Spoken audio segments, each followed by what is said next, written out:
So, witness, please state your name and occupation for the court. Yuji Mikotoba, lecturer in forensic medicine at the Imperial Yume University in Tokyo, Japan. And Professor Mikotoba, the young lady beside you is... Ah, this is Dr. Maria Gori, Scotland Yard's practicing coroner, the daughter of Dr. Scythe, I understand. Yes, Dr. Scythe. I'm afraid I can't tell you why she's here. She just appeared.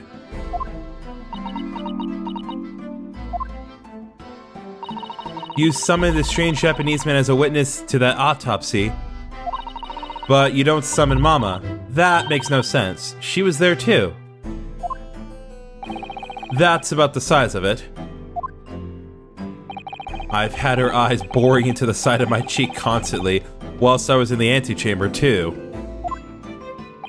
Poor man. The idea of it's making me shudder. The revelations about Dr. Scythe that came to light some days ago defiled the reputation of the entire judiciary. She was therefore deemed unfit to appear as a witness in today's proceedings. The Ministry of Justice's decision on that is final. Well, we wouldn't want any more perjury to be committed, would we?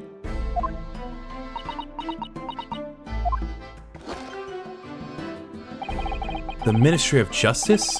Some questionable strings are being pulled, I think. I remember you, Dr. Mikotoba. But I certainly never expected you to be meeting you under these circumstances. Yes, it's been a long while, Lord Strongheart. The prosecution understands that you were a visiting student of forensic science in London until 10 years ago. That's right.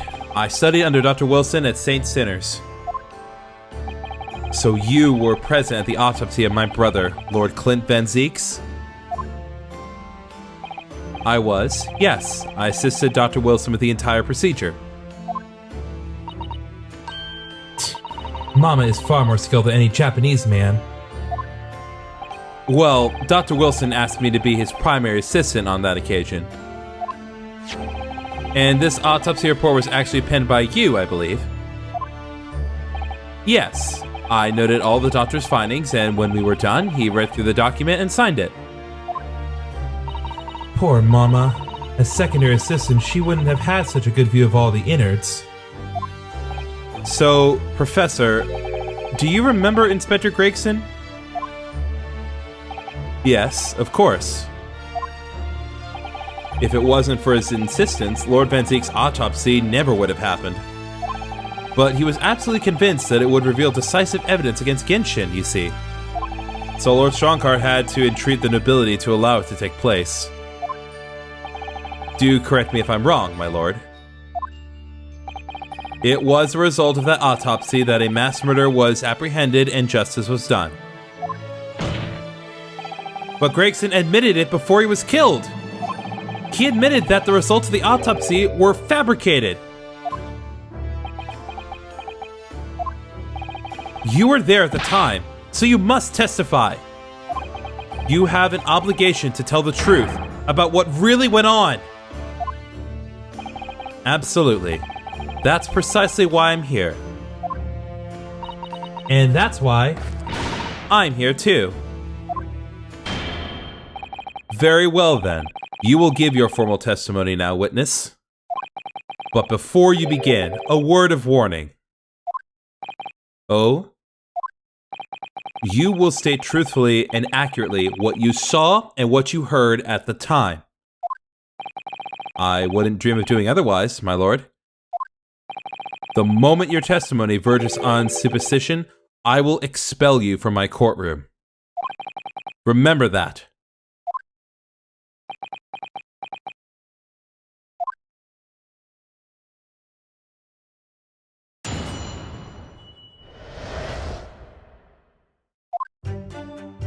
From my own observations, I couldn't say there was any indication of the autopsy results having been fabricated.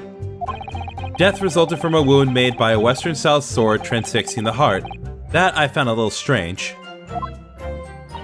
There were no other signs of internal injury, nothing questionable at all. It was just that beautiful but dangerous piece of evidence removed from the man's stomach. Presumed to have been swallowed by the victim as a way of posthumously identifying his assailant.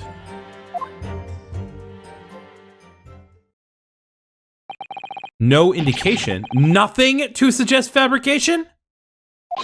Professor Mikotoba, are you certain about that? Well, nothing that I could positively identify as such, much less swear to in testimony. Ugh.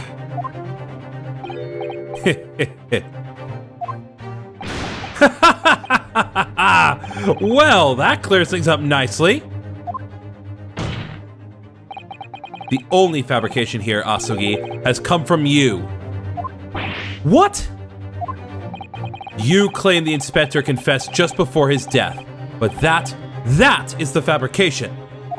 No, he freely acknowledged it. I swear he did. Freely? With the tip of a sword at his throat, the man was clearly at his wit's end. The court will give no credence to this confession that was uttered in obvious desperation. Quite simply, there was nothing questionable about the investigation of Lord Clint Van Zieks' death. And with this testimony we have, without question, uncovered the whole truth of the matter. If I may, my lord, there was most certainly something questionable about it, and the whole truth does rather elude us, I feel. I beg your pardon. Well, you're obviously aware of the facts of the case. All four of the professor's previous victims died when an enormous beast was set upon them that ripped out their throats. Oh, such horrifying crimes. But curiously, the killer's last victim, Lord Clint Van Zieks, suffered a different fate. Yes, you're right. He was stabbed through the heart with a sword. That's enough. I believe I warned you about this, witness. I promise to curtail your testimony as soon as it enters the realms of superstition or speculation. Very well, my lord. In that case, the defense will pursue a conclusion of this during the cross-examination. What? I have the right to cross-examine every witness after testimony. And I fully intend to exercise that right. Ryunosuke, I'm afraid that even the presiding judge has no authority to contravene the letter of the law, as I'm sure every member of the judiciary present in the gallery would agree.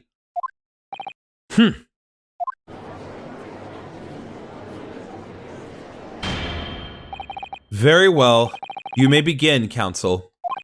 However, the moment your argument strays from the established facts, I will not hesitate to bring the cross-examination to an end. Proceed with caution. Yes, my lord.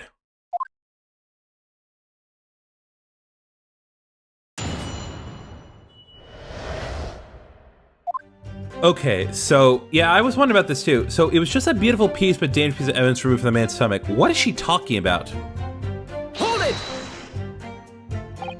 What exactly was it, though? What does beautiful but dangerous mean?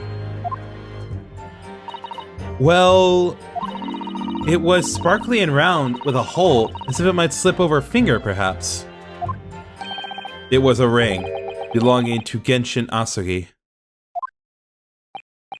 My father's ring was inside the victim's stomach?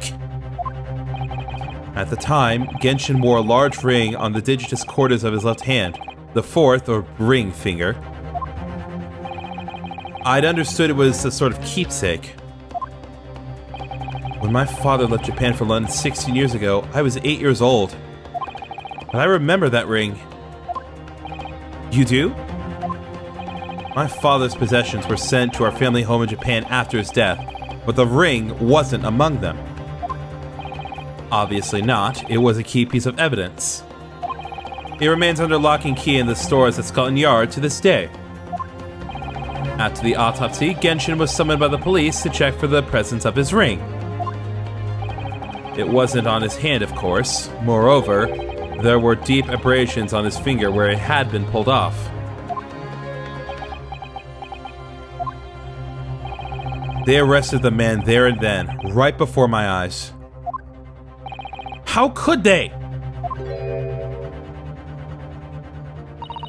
I brought the ring along with me today. I love you, Gory. What? Here it is. A bit dusty from years in the stores. Good gracious, yes, that's it.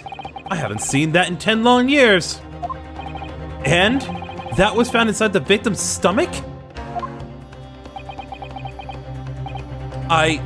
Yes, I'm afraid so. You hesitated there, Professor Mikotoba. Should we read something into that? Well, it's just that thinking back now, I didn't actually witness the moment it was extracted from the victim's body. Oh my!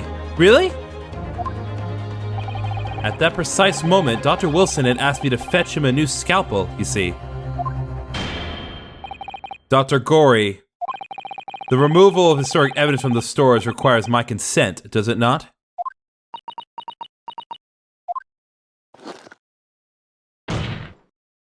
However it came to be here, the court cannot deny that this is crucial evidence for today's proceedings. Very well, you may submit it. Mr. Asugi's ring has been entered into the court record. A ring belonging to Genshin Asugi found in Lord Clint Van Zieks' stomach during the autopsy. The claws clasping the gem look sharp enough to cause a very nasty scratch. I feel like that's going to come up later. It's not the sort of ring normally seen in Japan. It almost look like claws protecting that jewel. We must examine it very carefully, Mr. Naruhodo. Very carefully indeed. Okay, so she says that there's no signs of internal injury, but as we just said, claws clasping the gem look sharp enough to cause a very nasty scratch. So if that was inside the man's stomach, you know, it going around in there would have made a little damage. Objection! The court has heard that the ring was extracted from the victim's stomach. But you didn't actually see it being removed, did you, Professor Mikotoba? That's right. As I said in my testimony before. At that moment, I was fetching a replacement scalpel that Dr. Wilson had requested. In other words, you can neither confirm nor deny whether this ring, in fact, really came from the victim's stomach or not. What are you suggesting, counsel? That the ring was never in the victim's stomach to begin with. It's entirely feasible that Dr. Wilson fabricated that detail about the autopsy. What are you saying? That Dr. Wilson was in possession of the ring in advance after it was somehow stolen from Mr. Asugi. And he produced it during the procedure, pretending to have found it there and then in the victim's stomach. Objection! Superstition at best. What possible evidence do you have to support such a rash claim? Why are you arguing with me? I'm trying to defend your ass. Shut up! I love you, but shut up. This evidence right here. That's the autopsy report. It's explicit in that report, counsel. Other than the ring, nothing unusual was noted internally, so I'm not sure how you intend to prove your point. You've already done it for me, my lord. The lack of internal injury says it all. What? To swallow a ring of this size would require considerable effort and determination. And in addition to its size, there are sharp claws on the gemstone to contend with. My brother was a determined man, and on the brink of death, even more so, I'm sure. He would have stopped at nothing to ensure that evil killer was brought to justice. But if he really had swallowed that enormous ring, it's inconceivable that no traces of its passage down his throat would have remained as internal trauma. No!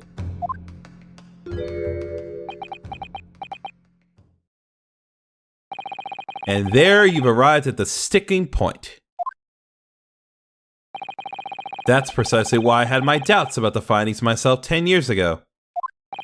Then why didn't you say something at the time? I did. I still remember the conversation I had with Dr. Wilson in the laboratory that day. Look at this! Now, this is a very curious thing to find in a man's stomach, wouldn't you say? But isn't that rather peculiar, Dr. Wilson?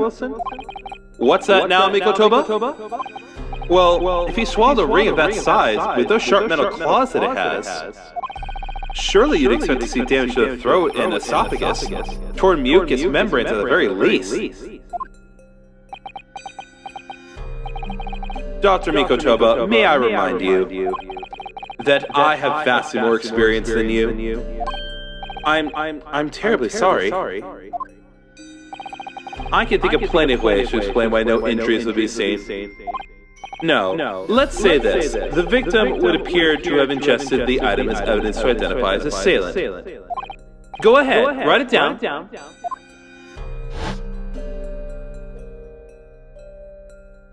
So I was right. Dr. Wilson deliberately fabricated the results of the autopsy to implicate my father.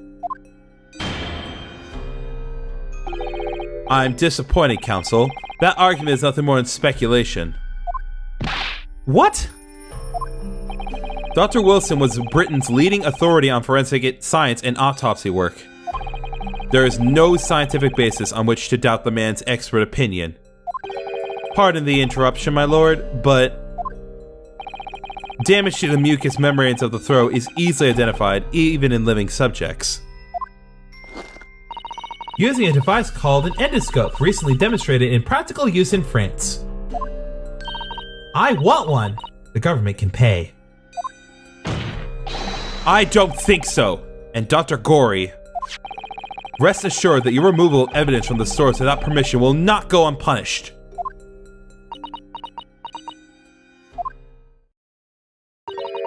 We open up the dead to find the truth. I beg your pardon? But Mama, she chose to stitch her corpses up, with all her secrets inside. That's wrong. Dr. Gory, it's looking as though she's chosen to walk a different path to her mama.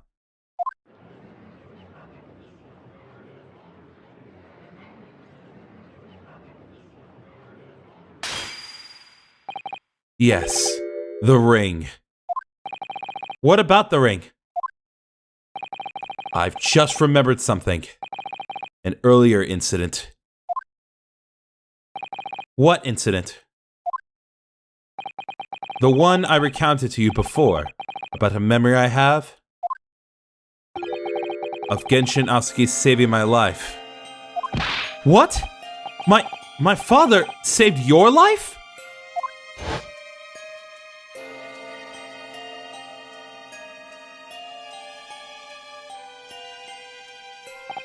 It was 10 years ago, on a foggy night.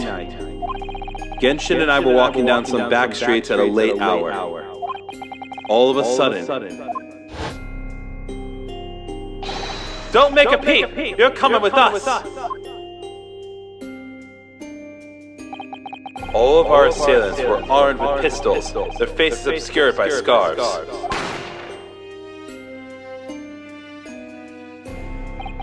The next thing I knew, there was silence all around. Genshin lay on the cobbled street. Blood was seeping from his left hand. He shielded me. It was on the ring finger of his left hand that he used to wear that ring. Are you saying... I've always believed those thugs were after me. But now, I'm starting to question perhaps I wasn't the intended target after all. Wait, but... Genshin was arrested 2 days after that attack. And in that short interval, the decisive evidence needed to indict him was miraculously found. You mean the ring was stolen from him?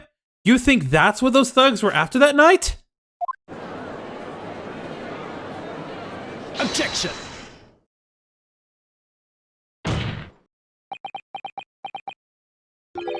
You pathetic coward! You expect me to believe that you weren't involved? What do you mean by that? It was you, wasn't it? You're the one who took it. You stole my father's ring! You set the whole thing up so you could paint him as a mass murderer and have him... Kazuma, open your eyes. Ryunosuke, you must know deep down. The truth can be completely obscured even when your judgment is only slightly clouded. But at that moment, you seem to be floundering through a dense fog. Is that why you were so insistent I should be present in this trial? To see you like this?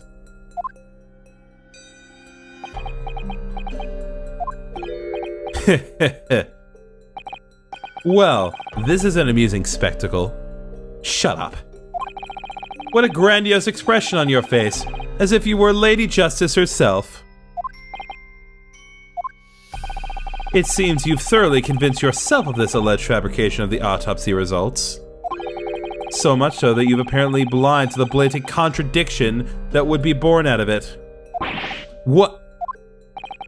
Though it's extremely hard to believe, let us imagine that there was some misconduct during the autopsy. If that were the case, why would Asagi not have disputed the findings in his trial? Oh.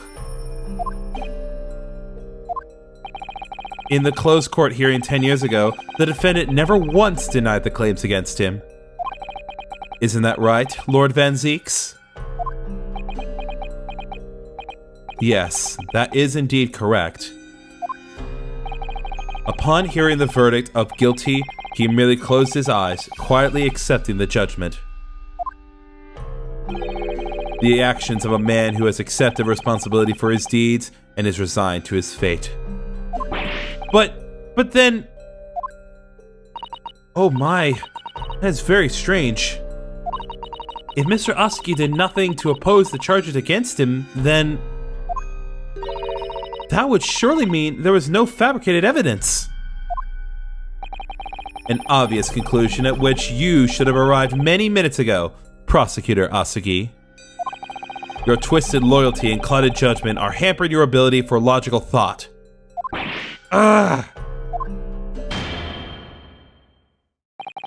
Genshin Asagi's silence at his hearing can mean only one thing. There was no fabrication of evidence during the autopsy of his final victim 10 years ago.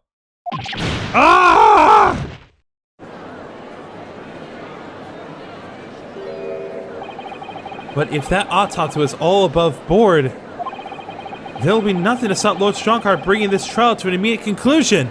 Objection!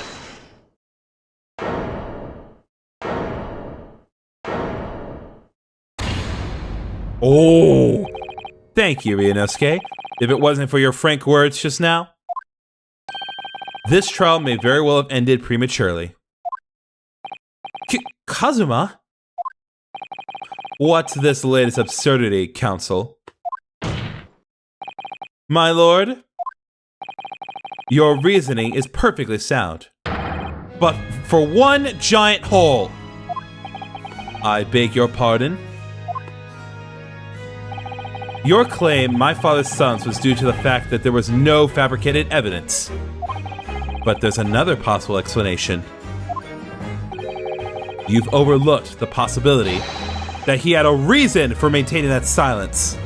Objection! Silence that would lead him to being convicted and sent to his death?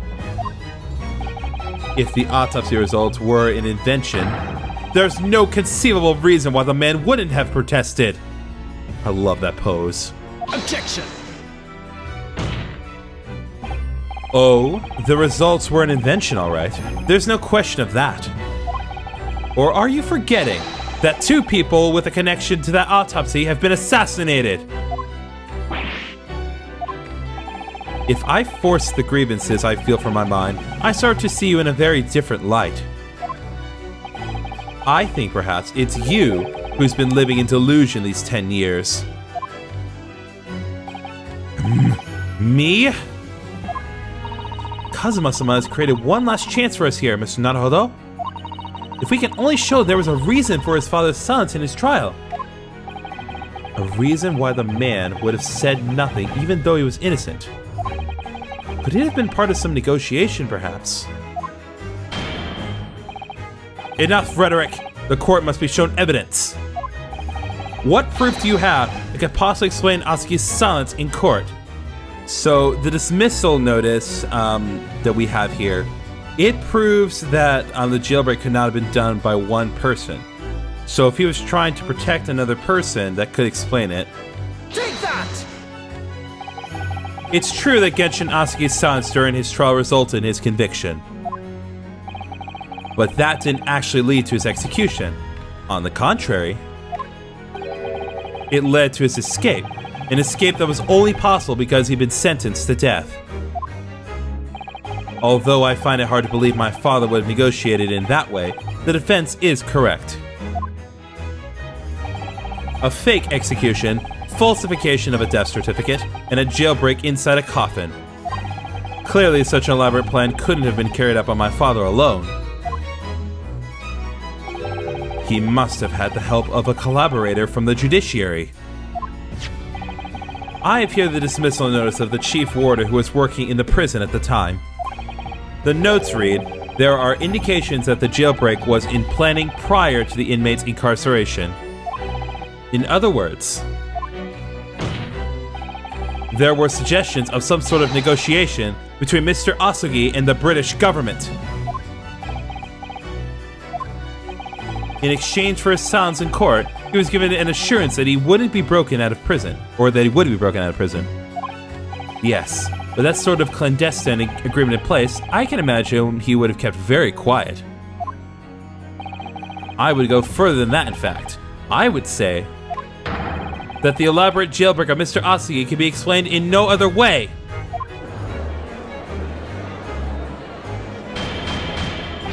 Order! Order! First fabricated evidence and now a jailbreak conspiracy? Of course, because it's all intimately linked. The prosecution wishes to summon new witnesses to the stand. What? Witnesses? People who can testify about the jailbreak that took place 10 years ago. Governor Caden? And the poor chief warder of the prison? I won't allow this trial to turn into a farce to summon the governor of the prison after all these years. Oh, it wouldn't be any trouble, my lord. What? Father?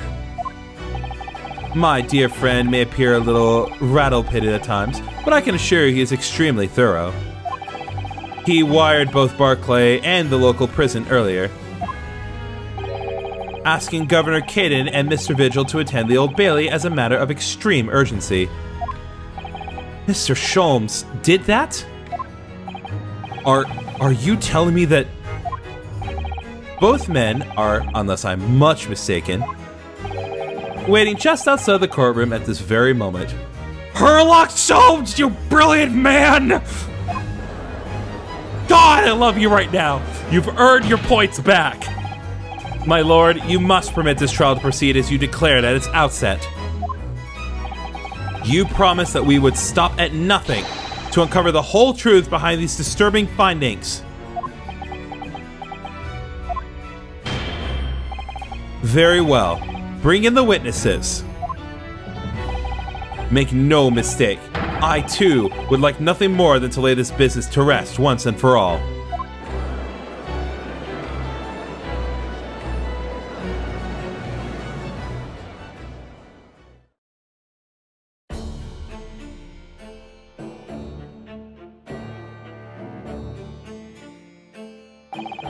Would the new witnesses state their names and occupations for the court, please?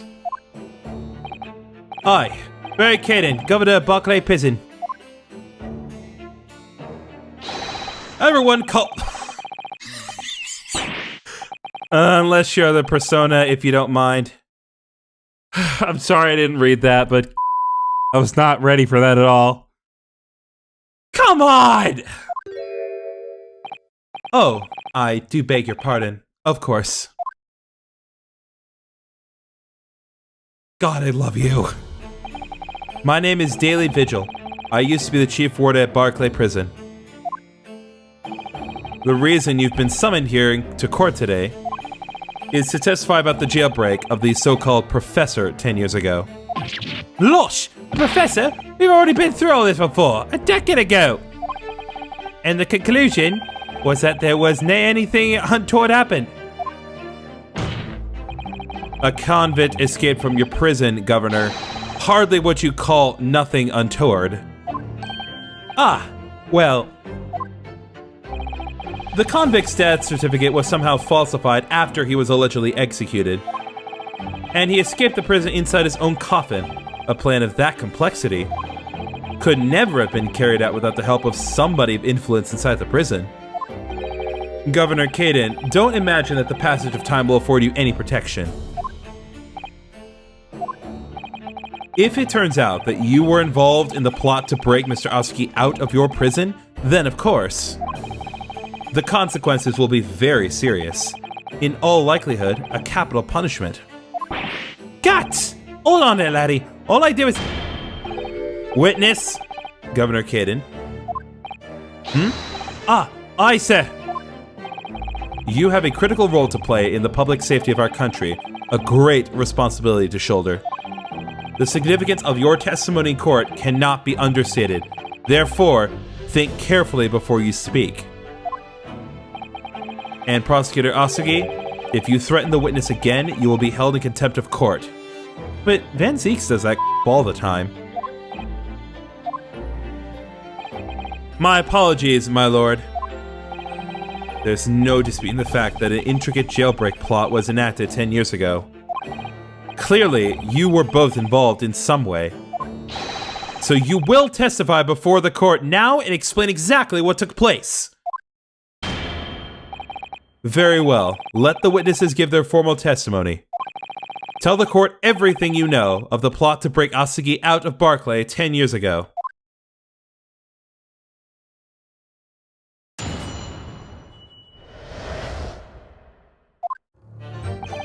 It was the day the Japanese joke fan was guilty. The directive came from the prosecutor's office. I assigned the convict to the chief warden of Vigil Hill, and he put the plan into action behind the scenes. I was responsible for Osugi right up until the night of his execution, but I knew nothing of any plot. I didn't care if there was some negotiation between the convict and the prosecutor's office. All I did was carry out my duty for Her Majesty's Great British Empire.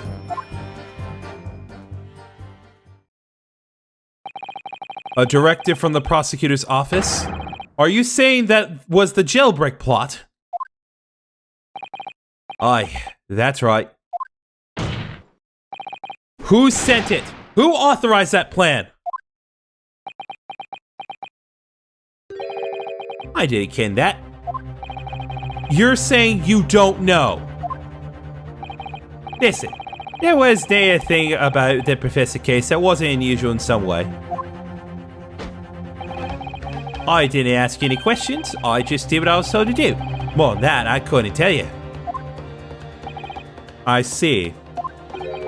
But if the jailbreak plan originated from the prosecutor's office, then one thing is very clear.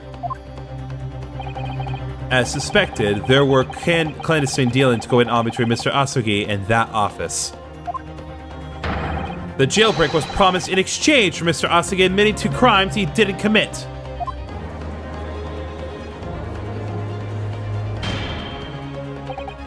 That, counsel, is nothing more than speculation on your part. So, let me ask the defense. Oh, yes, my lord? I fail to see how these witnesses have any more pertinent information here. Do you intend to assert your right to a cross-examination? Yes! God's sakes! Absolutely! I have no intention of squandering a single opportunity, my lord. It seems all you Japanese are fiercely tenacious. Very well. Proceed, counsel.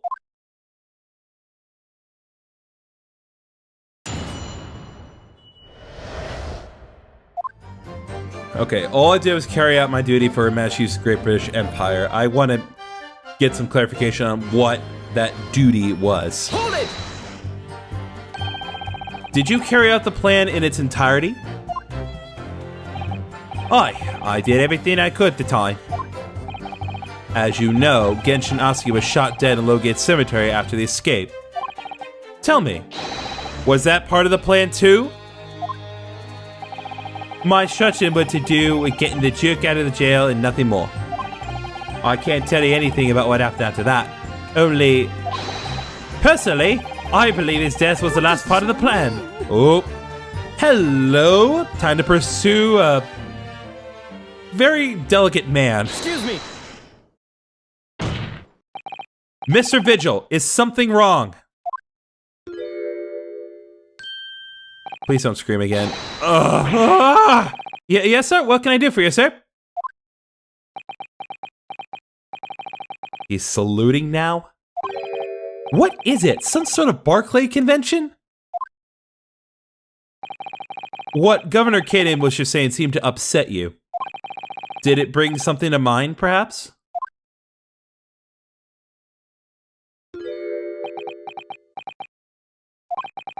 For the last 10 years, I've completely blotted out the memories of that time from my mind.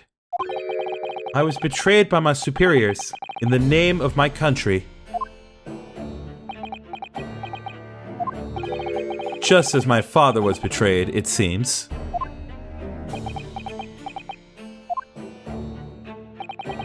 But you see, thinking back now, I really can't imagine that the shooting of Mr. Asuki in the cemetery was ever part of the plan.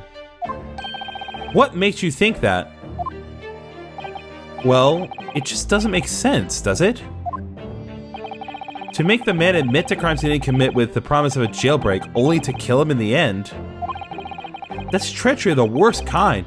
But the point is, if the intention was always to betray him, why would there be any need for all of the chicaneries of an escape? Ah! Yes, that's quite true. If whoever negotiated with Asuki never intended to keep his or her at the end of the bargain, it would have been far simpler just to let the man be executed in prison as dictated by his sentence. It all happened in the vast chamber of secrets that is Barclay, behind the high prison walls. I suppose nobody knows what really went on in the execution room now. Yes, it's an unsettling mystery, certainly.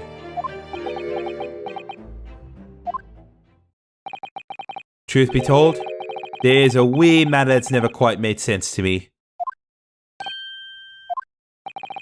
If you believe there was some kind of negotiation behind the jailbreak between Asuki and the body at the top, it doesn't quite add up, does it? Governor Kaden, I must insist you explain these doubts that you have. By amending your formal testimony. Guts! Aye, go on then.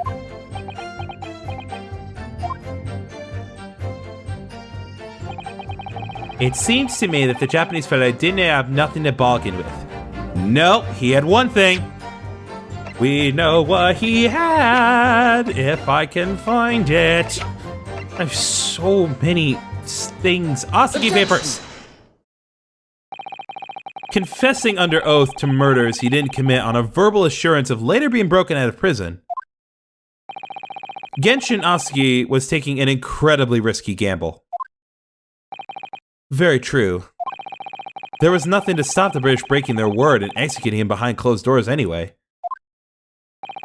Under normal circumstances, no man would stake his life on a gentleman's agreement like that. Which means that Mr. Asuki must have had a trump card. Something that guaranteed he wouldn't be betrayed. Some kind of weapon. Heavens! I thought I couldn't possibly have anything like that. But you know that he did, Governor. The Asagi Papers, the name given to the last will and testament of Genshin Asagi. Ah! It turns out that Mr. Asagi was hiding his will in his cell at Barclay. Chief Warder Vigil caught him with it one day. You squealed, did you wee rat? Did I not tell you to keep that a secret? You can't touch me now. Gah! When Mr. Vigil caught sight of that will through the bars of the convict cell, Mr. Asagi pleaded with the warder. All right then. But what's on that paper? A last will and testament. This will is the only weapon I have left now. A weapon? And after the convict had been killed following the elaborate pretense of the jailbreak, that document mysteriously disappeared, didn't it? Well, yes. All the prison warders searched through the belongings in his cell, but that will was just nowhere to be found. As I understand it, an exhaustive search was made for the document, which became known as the Asagi Papers. Governor Kaden, I believe you ordered your prison staff to find it at all costs, didn't you? Eh? Would I be right in saying that you knew? You knew that the so-called Asagi Papers had the potential to make great waves somehow? Jinx! What the blazes are you blithering about? The web was found right and proper. In a fellow's cell while I said it would be. But how can that be? Where in his cell? We all searched the place from top to bottom. Well, you didn't do a proper job, you pilly-wally galoot? You can't criticize me now. I showed it to you for, did I know you lawyer? Yes, you did. I have the document here. It's written in Japanese and reads, The Last Will and Testament of Genshin Asagi. Which means everything is as it should be. Not quite, my lord. You see, there is an undeniable inconsistency here. What? What inconsistency? Mr. Asagi described this document as the only weapon he had left. And yet, this will contains nothing of significance at all. Nothing that would have given the convict any leverage. Are you suggesting, my lord friend, that the last will and testament stored at Barclay Prison all these years is actually a fake? As has clearly been demonstrated already, what went on at Barclay Prison was far from above board.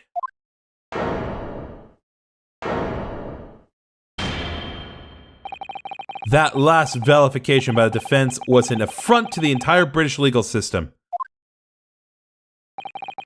This absurd notion of a weapon is something for which we have only the former Chief Warder's word. The man could quite easily be lying, or at the very least, sorely mistaken. What? No! I definitely heard him say that, I swear! Clearly, we need to get to the bottom of this. We need to know exactly what happened with these so-called Asagi Papers. A waste of time! If the will was fake, where's the real document? Objection! Mr. Vigil was stabbed in the back by the judiciary 10 years ago.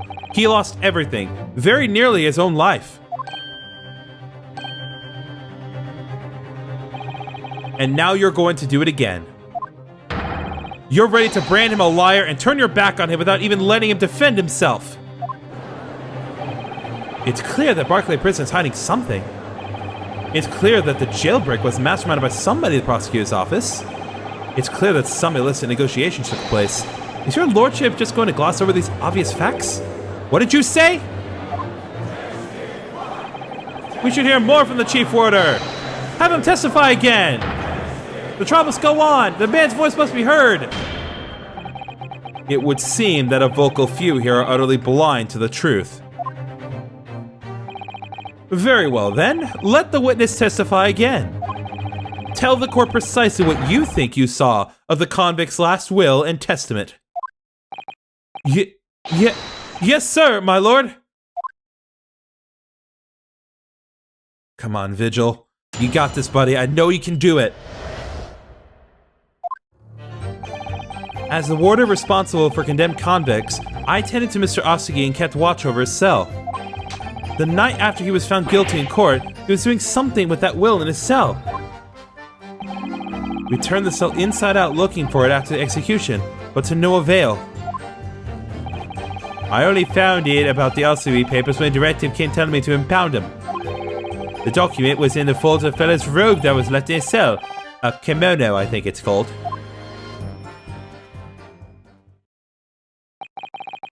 In his kimono? That's a lie! We searched every inch of the man's cell. We looked through all his clothes. It can't be true. Were you not satisfied with calling me a liar once, eh, you wee wap-finger? Ah, there's nothing you could do about it now. You don't have any hold over me anymore. Other than the hold you'd like to take on my cravat, of course. Is that what you're going to do, is it? Well, you know what? 5 points to Vigil for standing up. Are you going to give me a good shake again? Or are you too scared? Gah! Little and large. What a double act. We complied with Asagi's will as far as was possible. All of his personal effects were delivered to his family home in Japan. As a courtesy to the homeland of the most notorious killer our country has ever seen. And we were much obliged. I can confirm that all my father's belongings arrived safely. Except for the ring, of course, but we don't talk about that. Aye, and you can deny the handwriting is out of your father, old man, eh? Yes, there's no mistaking that it's my father's brushwork. Really? And this last will and testament was the man's last weapon, was it? I think we could safely assume that the convict was merely prattling, knowing that his end was nigh.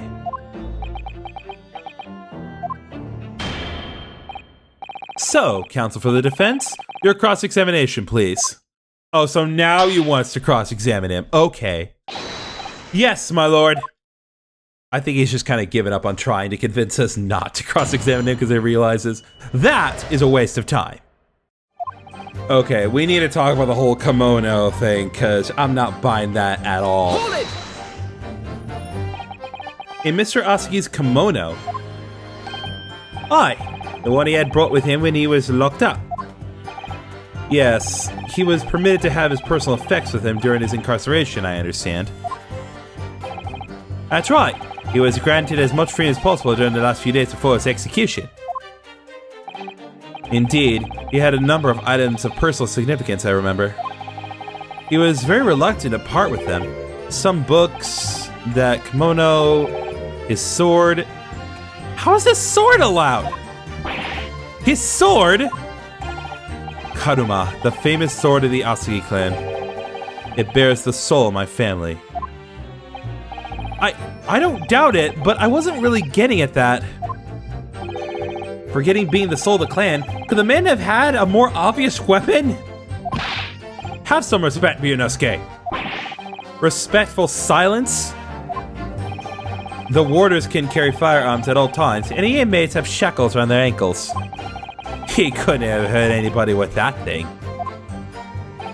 Still, he was a lot of sword, but no writing materials? Aye. He wrote that will before he came to stay with us at Barclay, you see. Dr. Mikotoba was asked to bring the necessary Japanese writing implements to the professor's prosecutor's office. A Suzuri inkstone, black sumi ink, and some Hanshi rice paper, no doubt. I was present when he wrote it, but I'm sorry to say, the letters just look like scrimming mess of jet black earthworms to me. Well, clearly, once again, Vigil disagrees. Excuse me. Are you feeling faint, Mr. Vigil? Mr. Vigil! Sir? It was Scarlet, sir! What? Oh! I'm terribly sorry. I didn't mean to blurt it out like that.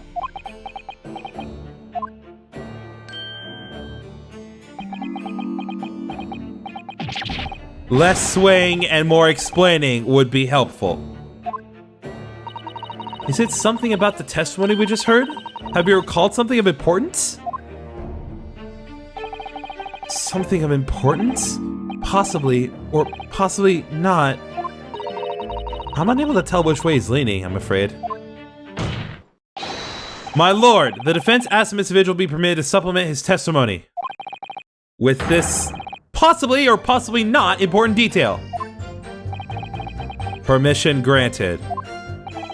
Go ahead, Mr. Vigil. Yes, it was Scarlet. As I remember it, the document was written in scarlet ink, but perhaps I'm mistaken. Objection!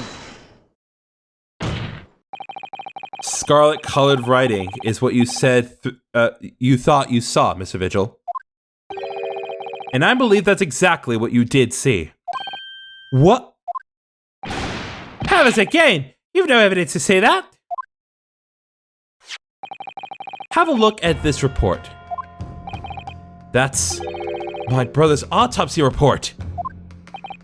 Yes, and there's something in here that's bothered me since I first read it. It states that scarlet-colored ink stains were noted on the fingers of the victim's right hand. Yes, so it does.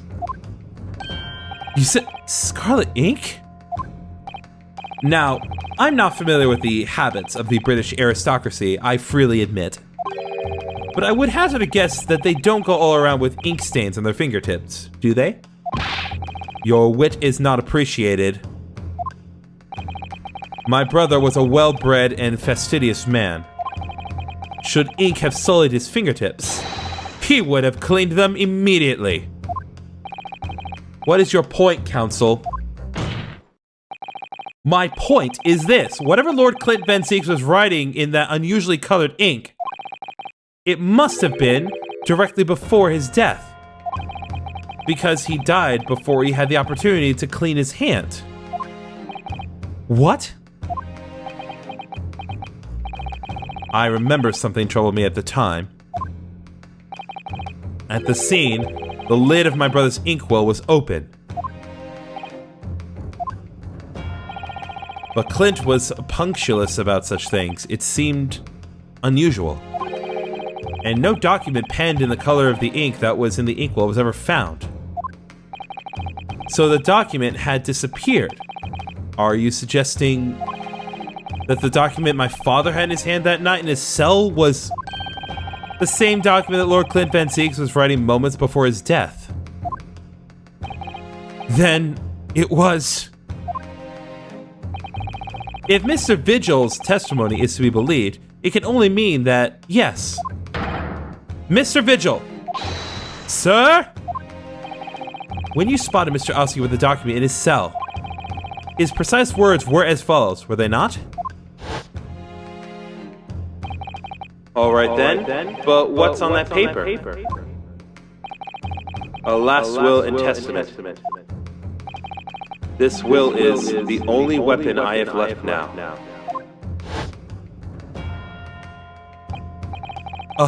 A last will and testament. If the conversation really go as Mr. Vigil says, then what we know now completely changes the meaning of what Mr. Asugi said. You really think... Mr. Vigil did indeed see the convict with a will. But it wasn't that of Genshin Asugi. It was the last will and testament of Lord Clint Van Zieks. No! What? Objection! Oh my god. This is madness! My brother's last will and testament? That would mean that he had chosen to die. That is what it would mean, yes. No! Impossible! That is utterly out of the question! Lord Van Zieks. Clint was pursuing the professor. It consumed him day and night. Whatever happened, he would never have abandoned his investigation before its conclusion. Never! He wouldn't rest until the job was done, until the killer was caught. The idea that he would willingly accept his own death, it's obscene. Objection! And yet, we can be sure that he was writing his will moments before his death. And that Genshin Asuki came to be in possession of that document. So what could the will possibly have contained? Clearly something that couldn't be made public under any circumstances whatsoever. Because armed with that document, my father was able to negotiate with the judiciary for his life. It was something so damning that it prompted the powers that be to enact that daring jailbreak plot. Yes, there can be no question that the will contained information of the utmost secrecy. Information of the utmost secrecy. Ah! No, it couldn't be.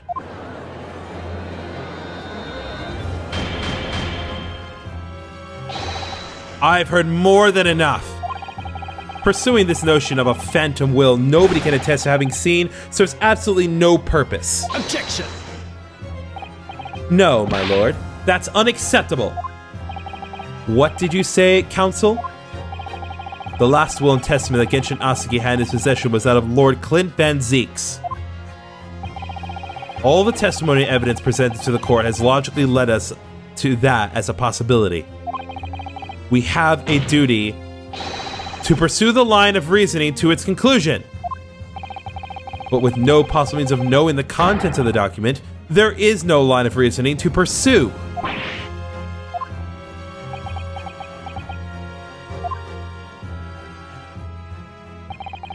A reason why Lord Clint Van Zieks, a man of high noble standing, would have chosen death. Information so secret, people in the judiciary would be willing to negotiate the jailbreak of a condemned killer.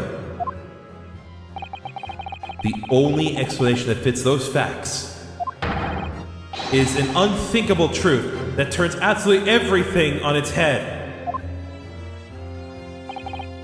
But it's just too hideous. Mr. Naruhodo, however difficult the situation might become, your work with your client in pursuit of the truth, that's what you resolved to do when you entered the courtroom this morning, if I'm not mistaken, Mr. Zato. So hold your head high and keep soldiering on. Yes, you're right. 10 years ago, in his final moments, Lord Clint Van Zieks left behind a will.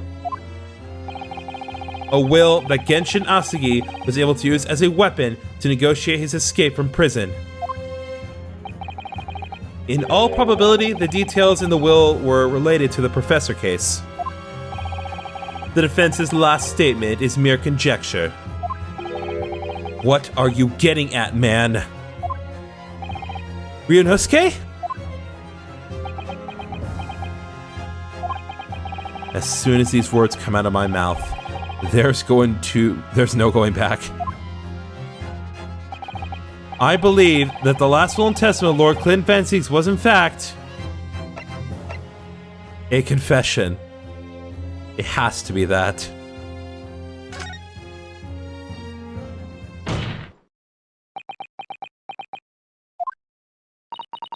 You can do this, Mr. Naruhodo. I believe that what Lord Clint Van Zieks actually penned that day was a confession. A confession?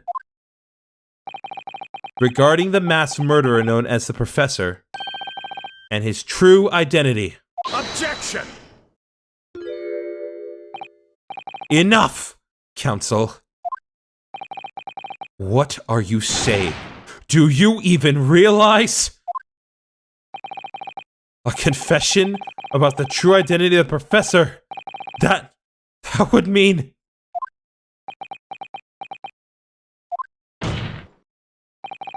Lord Van Zieks, I appreciate this must be hard to take in. But it's the only explanation that fits. The killer that terrorized London a decade ago and became known as the Professor. The man believed to have murdered 5 members of the aristocracy. Wasn't Genshin Asugi at all. No, you can't be suggesting... It was in fact the man believed to have been the 5th victim. Lord Clint Van Zieks himself!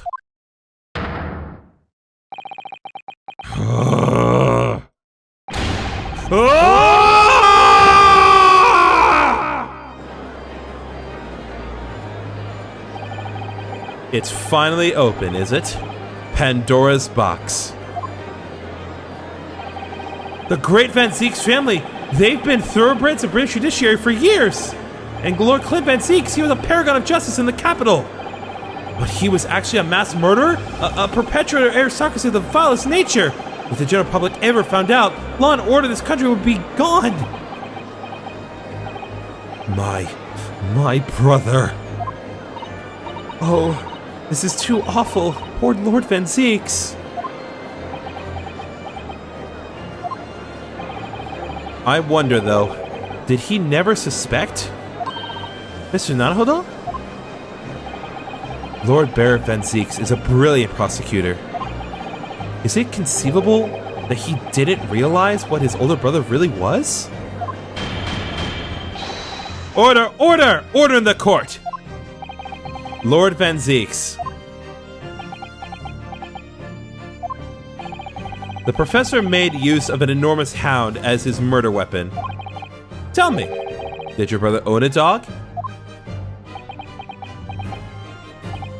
Yes, he did. Balmung. He was a well-known hunting dog. People called him a giant. I don't believe this. When my brother would go hunting in the forest of the grounds behind the house, he always took Balmung. After Clint's death, the creature passed away too, almost as if he were following his master.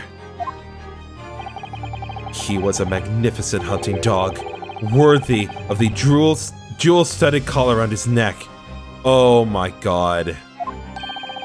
A jewel-studded collar? That's right. Though sadly, some years ago now, it was stolen by a thief who broke into the house one night. A jewel-studded collar stolen by a thief. It so happens that myself and my colleagues have come across such a collar during our time in London. How could you? There was an old emblem attached to the collar too, made of pure gold. It was topped with a small crown and bore an ordinate capital letter B. What? An emblem bearing the initial B? Oh my, you know it? It's the insignia of the Baskerville family. What? The Baskerville? Why is that name coming up now? Baskerville is the family of my late brother's widow.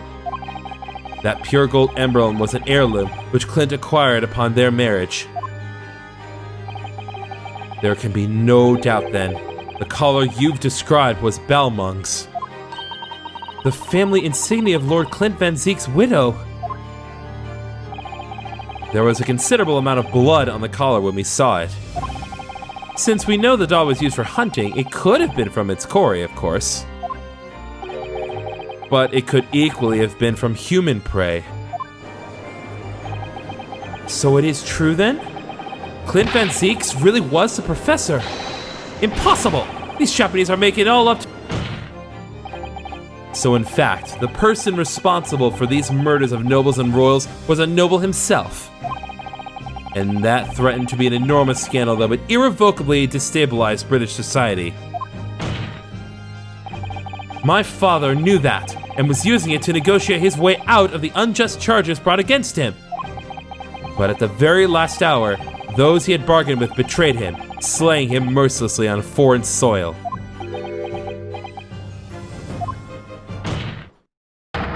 Well, can you deny it, Lord Strongheart? 10 years have passed. And still now the 6 million inhabitants of our great capital rest easy, believing that justice was done. That, though his anonymity remains, the diabolical murderer was caught and executed.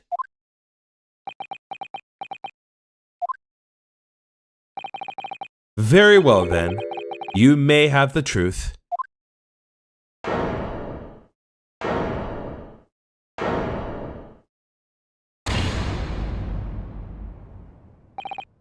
Tell me then! Tell me what Clint really was!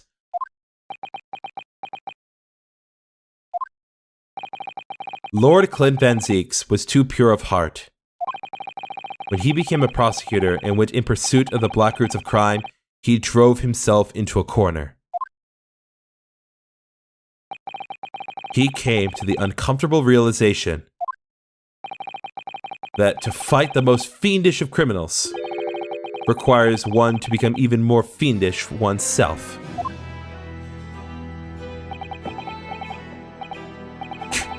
Clint.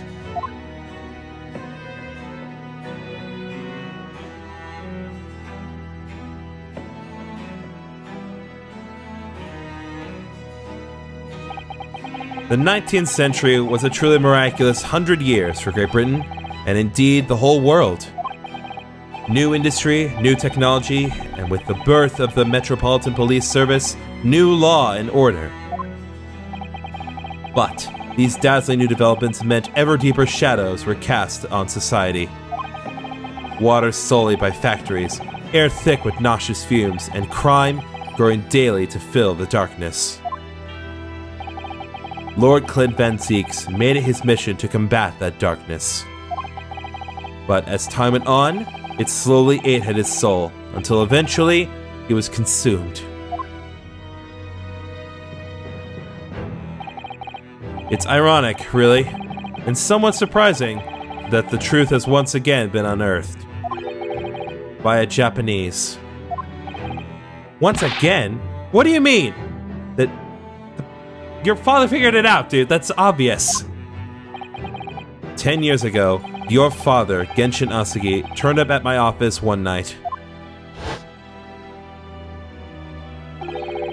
The professor? Yes, beyond all shadow of a doubt. You must issue a warrant to search his home at once. Don't be absurd. The man comes from one of our country's most illustrious families. He's a paragon of justice here in the capital. Yes, that's the point. That's why none of you British can see it. He's using his noble status as a diversion, whilst he commits these atrocious crimes behind the scenes. Do you have evidence? Nothing definitive as yet. But he keeps an enormous savage hound on the estate. We need the full support of the judiciary for this. We're up against a member of the aristocracy. So a large family estate has a fierce guard dog. You should know that's commonplace here in Britain. I'm sorry, but I can't possibly put Scotland Yard onto this based on the tenuous accusation of a visiting student.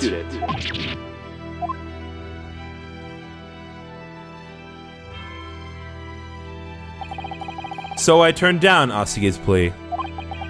And as a result, he took it upon himself to visit the Van Zieks mansion on his own. We can only imagine now what happened between the two men. Though we know the outcome, of course. Lord Clint Van Zieks perished. I don't believe this. So, in actual fact, Kazuma-sama's father did... He made the late Lord Van Zieks meet the same fate. He put a permanent end to the professor killings by taking the drastic measure of ending the perpetrator's life. As soon as I hurried to the mansion. When I arrived, it was easy to grasp what had happened. And What about the will? Asugi must have already taken it. Nothing of that nature was found at the scene. We had no idea of the existence of such a document at the time.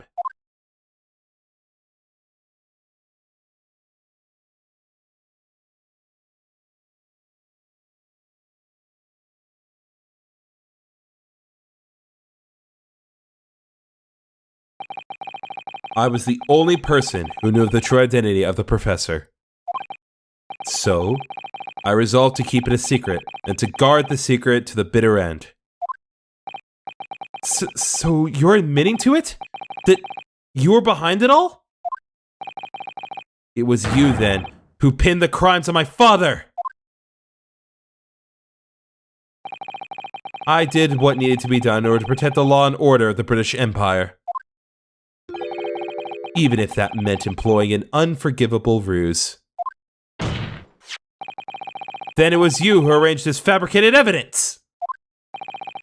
I ordered that detective to take care of it, whilst keeping the truth from him, naturally.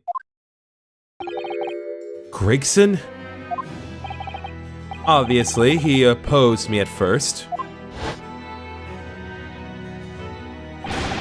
Are you off your rocker? We can't do something like that. There's no question that it was Asugi who murdered Lord Van Zieks. The house staff has made statements that they saw the man running from the mansion that night. Yes, well, I have no doubt that it was that Japanese fella. But we haven't got a shuriken of evidence against that man. And worse than that, he doesn't keep a dog, so a shot of a murder weapon to boot. And we're short on time, Gregson. You must put a stop to this man's rampage for the good of the country. So we'll use whatever means necessary. Do I make myself clear, detective? Blimey.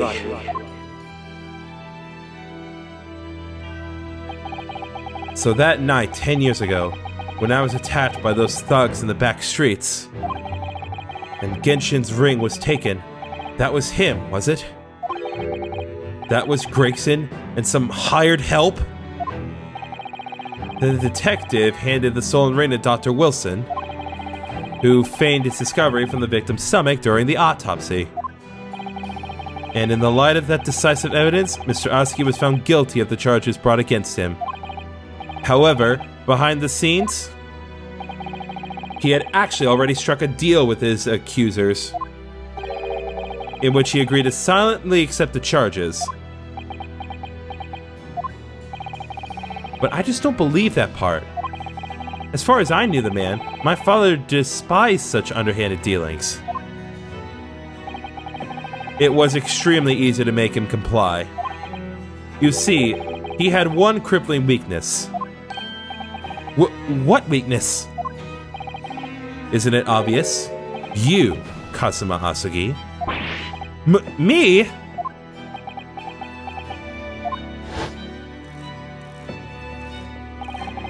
Perhaps you have no desire to return to your homeland, Asugi.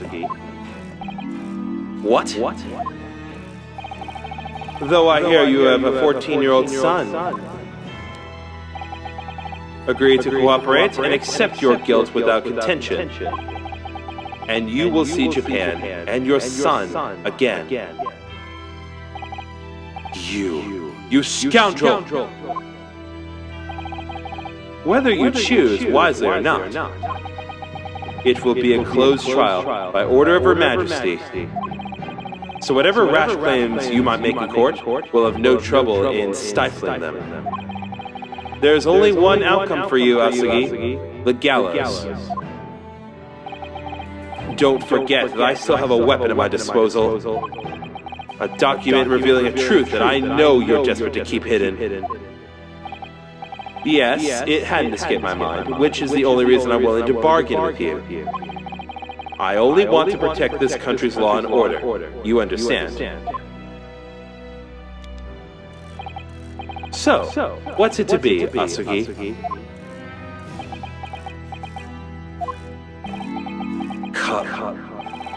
Kazuma.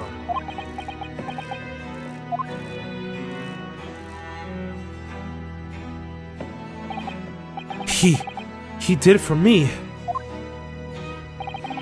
And as I told him at the time, my motive was simply to protect Britain from the damage the truth would do. To protect this country's law and order, at any cost. Objection! I've never dared let myself even consider this possibility until now. But in the light of all this treachery, I have to ask. The mastermind behind the Reaper, the Bailey. Was it you, Lord Mail Strongheart?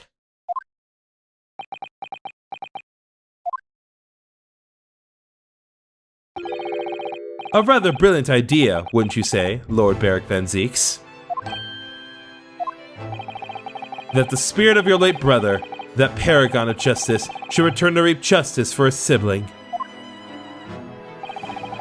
Could there be a more appetizing tale for London's masses, I ask you? What brazen... I knew that you'd play the part to perfection. But your role really wasn't that of some embodiment of death. No, you were London's guardian angel. An angel with bloody hands? I think not. Those who had cooperated with me already were only too happy to participate in my plan. Inspector Gregson, Dr. Wilson. My minions worked tirelessly to ensure that the finger of guilt could never come to rest on you. It's all thanks to them that you were exalted as the demigod the Reaper became. But Dr. Wilson left Britain 4 years ago when he was invited to work in Japan. That's right. So I had to employ the services of his young protege after that. Dr. Courtney Scythe. Dr. Scythe.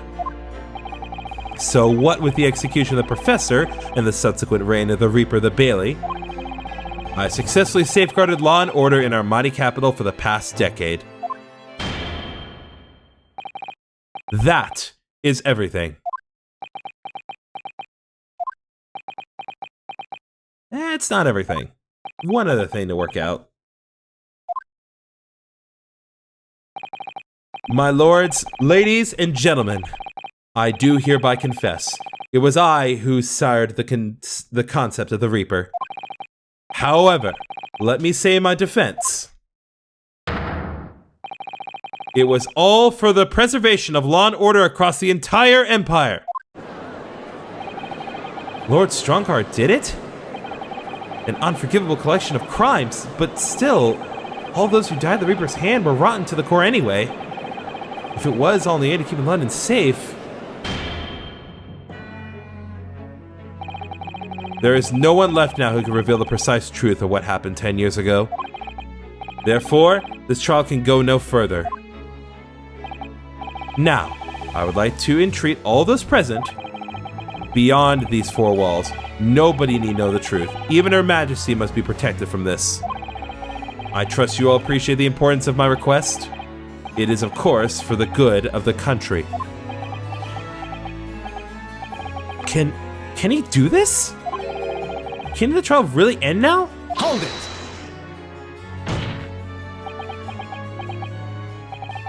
I have one last question. For the accused, Lord Van Zieks. What?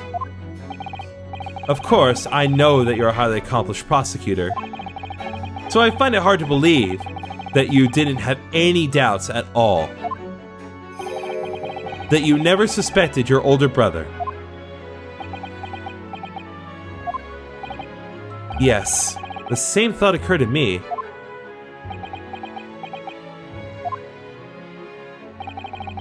It was only once, but yes, I couldn't say that I never had my doubts.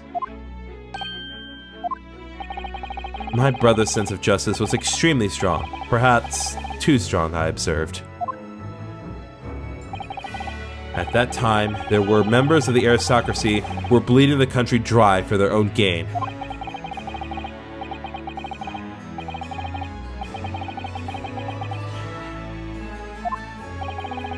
And coincidentally, at the same time, the professor began his terrifying reign.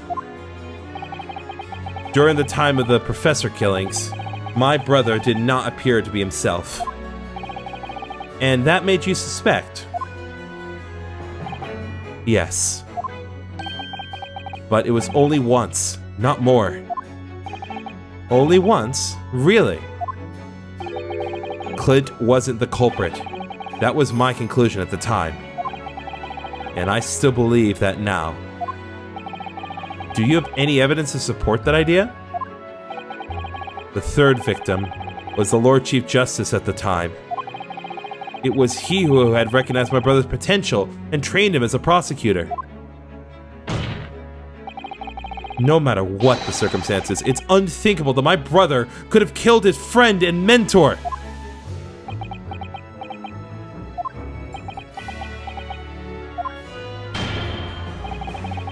That will do.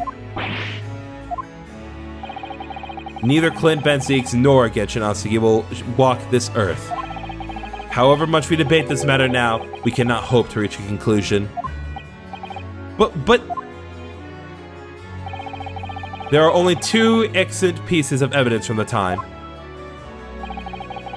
The woe-begone ring that acted as the incriminating evidence to condemn Genshin Asugi, and the 3-page last will and testament penned in black ink and left behind by the man. The wretched truth of what happened is exactly as I've explained.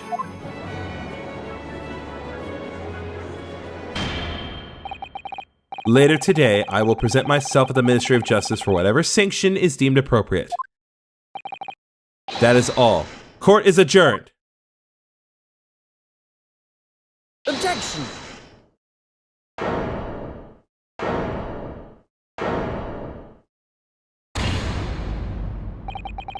Thank you, Kazuma. Me? If it wasn't for you, I wouldn't have made this 11th hour discovery. What discovery? My lord? I'm afraid I must insist the trial continues. I beg your pardon. As the court has been reminded today already, we must stop at nothing to uncover the whole truth. And to that end, one particular statement made by somebody in this courtroom moments ago revealed a very subtle contradiction. What contradiction? But all I did was ask the accused one simple question. Well, it began with Lord Van Zieks and his recollection about his brother. But Lord Strongheart didn't permit the defendant to speak at length. I merely pointed out that we can draw no further useful conclusions here. So where on earth is the contradiction? One of them definitely just said something contradictory. It's time to identify who.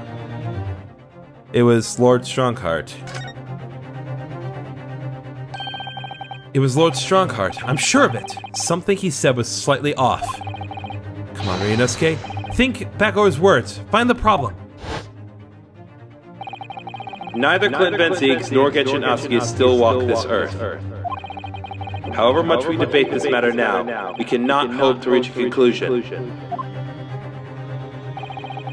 There are only two extant pieces of evidence from the time. The woebegone ring that acted as incriminating evidence to condemn Genshin Asugi, and the 3-page last will and testament penned in black ink and left behind by the man. Wait, how many pages is the will? Lord Strongheart, would you care to explain? Explain what, counsel? Among the statements you made just a few moments ago, something you said was inconsistent with a certain piece of evidence we have. Inconsistent? And whilst an inconsistency remains, the defense has a right to pursue an explanation. Ryunosuke, what? Let me warn you about the statements you are making, counsel. They may very well prove fatal.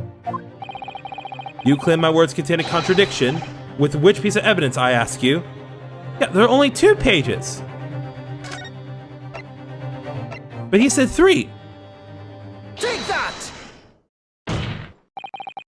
This here is the will left behind by Mr. Asugi. The 2-paged will. What? Yet moments ago, your precise words were the 3-paged last will and testament. Ugh! Could it be that originally there was a 3rd page?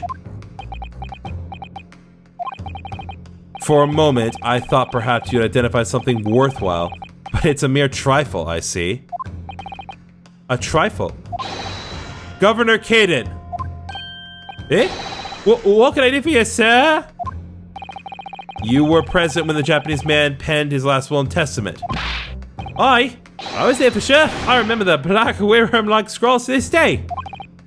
And I'm quite certain, my lord, that there was a 3rd page at the time. What?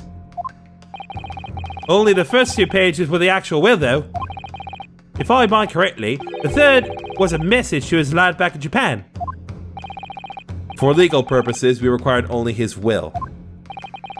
And we wouldn't have wanted any uncomfortable words about Britain getting back to Japan, eh? So it was decided that the 3rd page ought nay be sent. Objection! How dare you make that decision? I had a right to know what it said, to hear my father's final words to me. The courtroom is no place for sentimentality, counsel. As it happens, I have the 3rd page of the document with me here now. What? Thank God you brought it, but why did you bring it? My father's message. It will be given to you at the end of these proceedings. It'll be too late once the trial's over. We need to know what it says now. Even the slightest thing may give us a vital clue. My lord, the defense calls for Genshin Asugi's last words to his son to be read out loud before the court now. Your request is denied. The inevitability modeled in words can be of no consequence now. Objection! The prosecution agrees. The court should know the content of that message.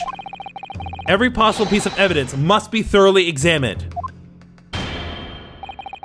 Very well then, Governor Caden. You will read the 3rd page of the document for all present to hear. Yes, sir! Only, I should point out, my lord, that I can now actually read Wiram language. This beautiful handwriting? Shame on you, Barry.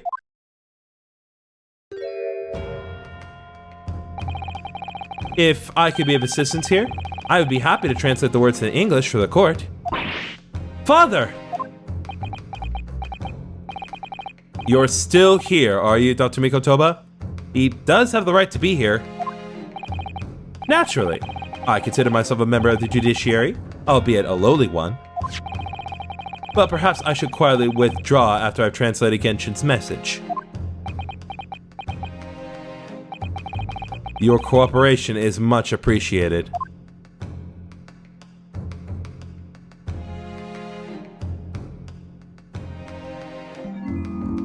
Kazuma, the truth is shrouded in darkness, a darkness only our clan's great sword can pierce. Mighty Karuma, twist thy head and watch them fall, all thy mortal foes.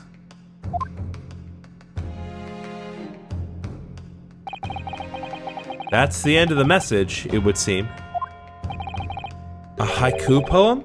Twist thy head. Father. What is Karuma? You asked! Oh my god, okay. The name of the Asugi clan's famous sword. A razor-sharp blade known to all, passed down for generations.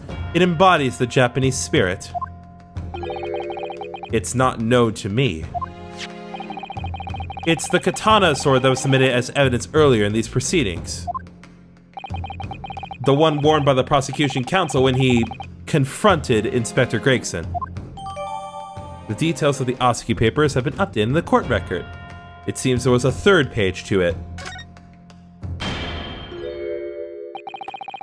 All these procrastinations are beginning to try my patience. Adjournment of this court is long overdue.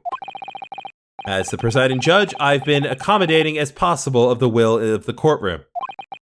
However, despite all that, no new information has come to light.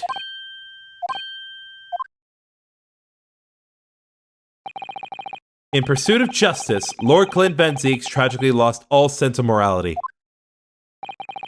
When he murdered his former mentor, clearly he was already devoid of his normal faculties. Objection! How dare you! I refuse to believe that of my brother! Too much time has passed. We cannot ever hope to know more than we do now. Especially since the alleged will that he penned in his final moments appears to have been lost forever. Ugh. Lord Strongheart, you appear to be in something of a hurry to wrap this up. I wonder why. We've heard you state time and time again during these proceedings that everything you did was in the interests of protecting British law and order. And I stand by that. Without the Reaper, we could never have achieved the reduction of crime the capital has seen. Objection! What about Inspector Gregson, then? And Dr. Wilson? They were no criminals. You used them to achieve your ends, and then you had them killed. However you dress it up, there was nothing fair or just about that. Lord Strongheart, what exactly is that you're hiding? Dr. Mikotoba? Were you not to quietly withdraw after the translation of your former associate's will?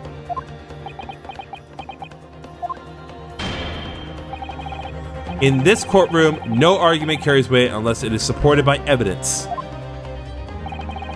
And it would seem that the defense has no more evidence to present. In which case, I hereby order all discourse from these proceedings to be struck from the record.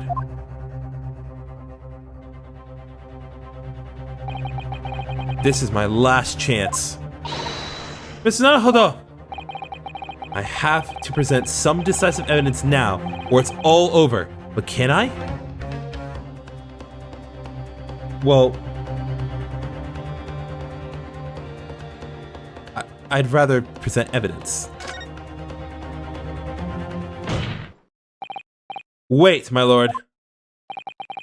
As it happens, the defense does have evidence to present. What? Don't be absurd. There is nothing of relevance remaining from the time. Objection! It's high time that you realize something, my lord. This gentleman has an uncanny habit of producing evidence at the final hour that had escaped everyone else's attention. Thanks? Nonsense. What is it, Ryunosuke? What do you have? I dare say, the final decisive piece of evidence that will reveal the whole truth about this rotten tale. How can you... Decisive? Well, it would appear there's no escaping it now, my lord. Let it be so then. Present whatever you think you have that can be settled that can settle this decade-old enigma, if you're capable. Sorry. What exactly is this evidence that the defense claims to have been so decisive? I want to examine Kazuma real quick.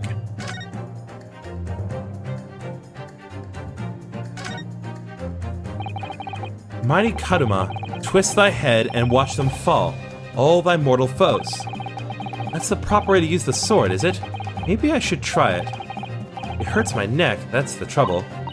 Mr. Naruhodo, if I might make a suggestion, I think perhaps it doesn't mean your head. Oh! I once studied the history and development of the katana some time ago. And as I'm sure you're probably aware, the sword's head is a part of the very end of the hilt. It's written as a head in Japanese, but it's pronounced as kashira, I believe. Kashira? So Mr. Asugi's words really mean twist the butt of the hilt. You don't think... Huh?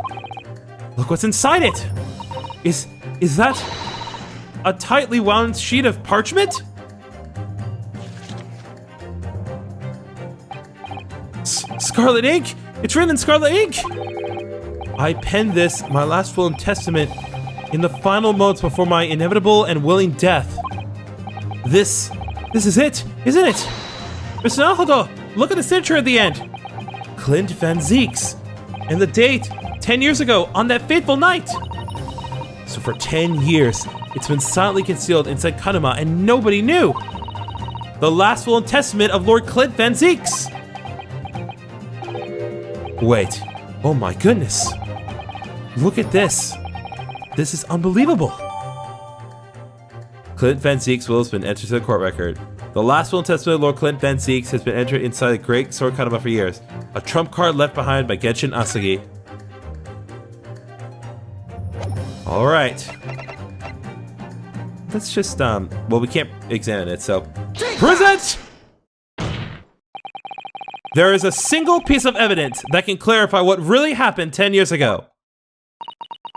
The last will and testament of Lord Clint Van Zieks. Ha! A wonderfully astute observation, I'm sure. But in case it had escaped your notice, that document was long lost ago. That's right. It was. Only. I have it right here. Discovered just moments ago.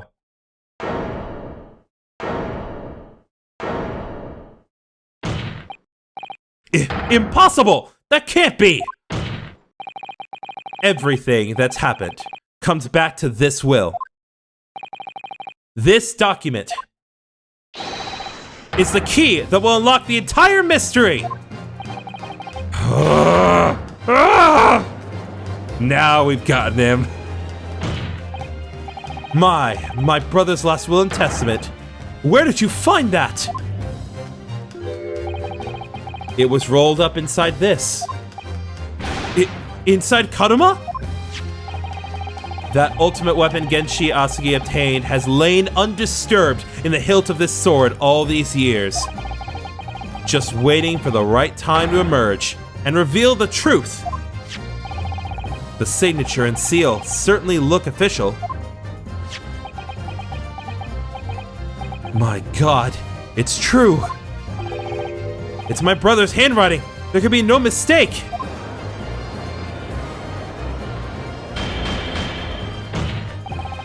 I forbid the contents of that document from being read out. Do you hear me? I strictly forbid it. Objection! You can't do that, my lord. This document could explain everything. That document could literally destroy the meaning of justice in this country. I demand that you hand it to me at once. Why? What are you trying to hide? Could it be that you already know what's written on this page? What are you implying? Court is adjourned with immediate effect. Clear the courtroom. Objection!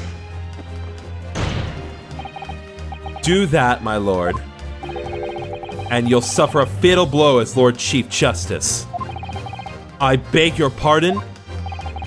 Forcibly ending a trial without good reason? And not any trial, a closed trial by order of Her Majesty the Queen. To defy the monarch's will is treason!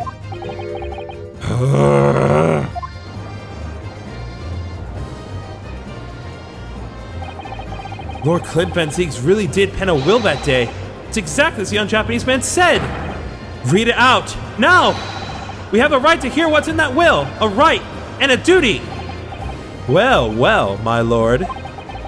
It would rather appear as though proceedings aren't going to go quite as you'd hoped. You fools! Go ahead, Ryunosuke, read it! The prosecution gives its full support Very well, then. No! For God's sake! No!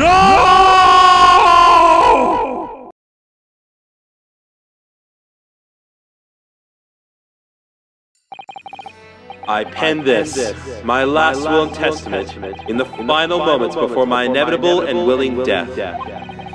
The hour is 11 p.m., and I sit at my writing desk in my office. My good friend Asagi stands at my shoulder. He has expressed his intent to invoke the dying ritual of the duel, that I may depart this world with honor. An honor of which I am utterly undeserving. The Japanese are a truly merciful people. I, Clint Van Zieks, Lord of the Manor of the Van Zieks Estate, hereby confess to the following. I am the killer who has come to be known in society as the Professor, guilty of 4 counts of murder. I will not here discourse the corruption rightful among the aristocracy, which is to me as one of them so apparent. However, 6 months ago, I took the life of a member of the House of Lords at the heart of the depravity. A demon who habitually sacrificed the common man to further his own interests, abusing his position of power. The law is impotent against such a vile avarice. Only a fellow demon can rid society of this menace.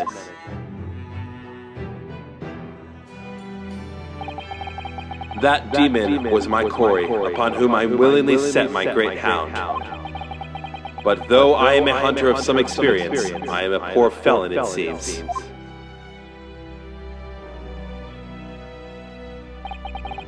My guilt was at once recognized by another, and I became subject to his extortion. He held over me the threat of exposing my wicked crime to my beloved wife and brother. Under that threat, I have done this man's bidding for months now, killing those he demanded I kill. As I watched my former mentor perish before my eyes at the jaws of the hound I commanded, I realized that I had lost the last shred of decency within me, and sunk to the level of a wild beast. There is no path back to the light, be it I or my dear friend Asagi who dies this night. I am eternally damned. To my extortioner, male Strongheart, may you feel the jaws of the beast at your throat every time you swallow.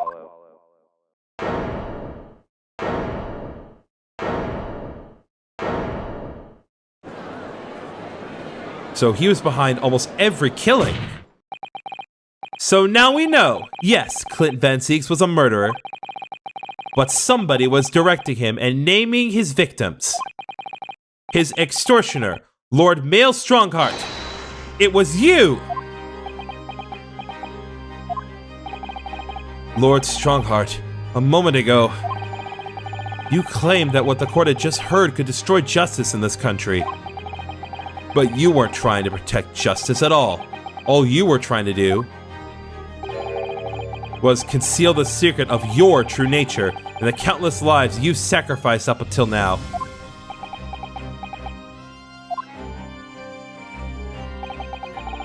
It just didn't make sense to me that the third victim, the former Lord Chief Justice, was my brother's benefactor and a man of lofty principles. As I said, Clint had no possible reason to kill the man. But you did, didn't you, Lord Strongheart? To eliminate the man who stood between you and the office you set your sights on. So you used your own hunting dog, Lord Clint Van Zieks, to take him down. It had to be done.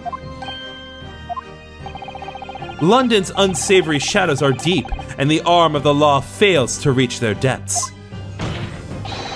Crime must be cut off at the roots, but the Lord Chief Justice at the time couldn't see that. He was weak. Lofty principles, you say? Tantamount to cowardice, if you ask me.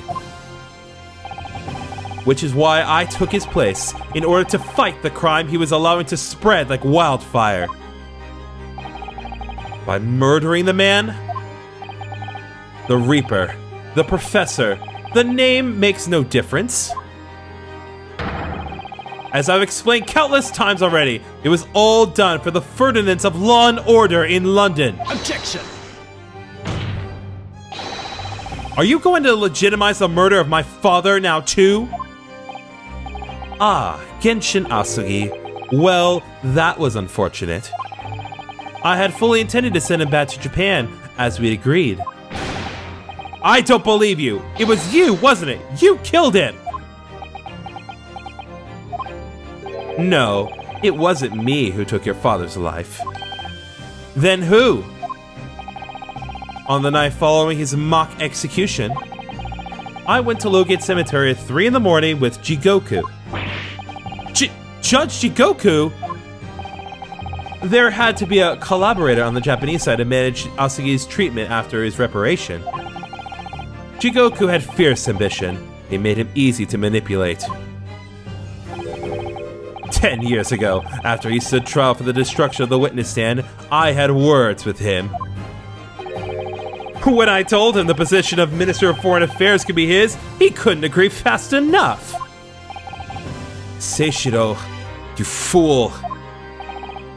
As you know, Asugi escaped the prison in a closed casket and was subsequently interred. We intended to dig him out of his grave before he ran out of air. But sadly, all did not go to plan.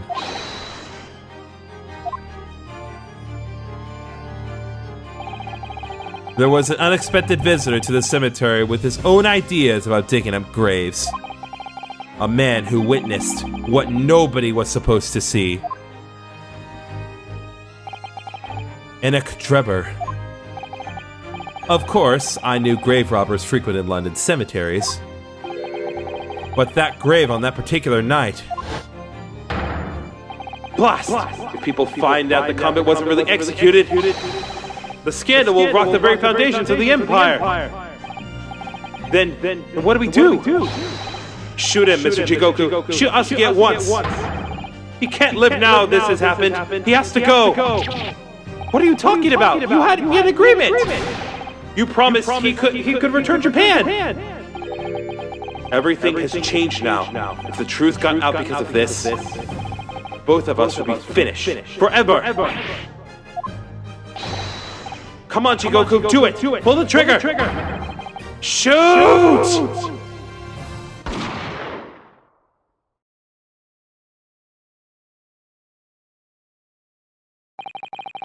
Jigoku shot Asugi from the shadows. The grave robber was so close, the blood sprayed over his coat. He fled as fast as his legs would carry him. Then Jigoku and I put Asugi's body back in the grave from which he'd just emerged.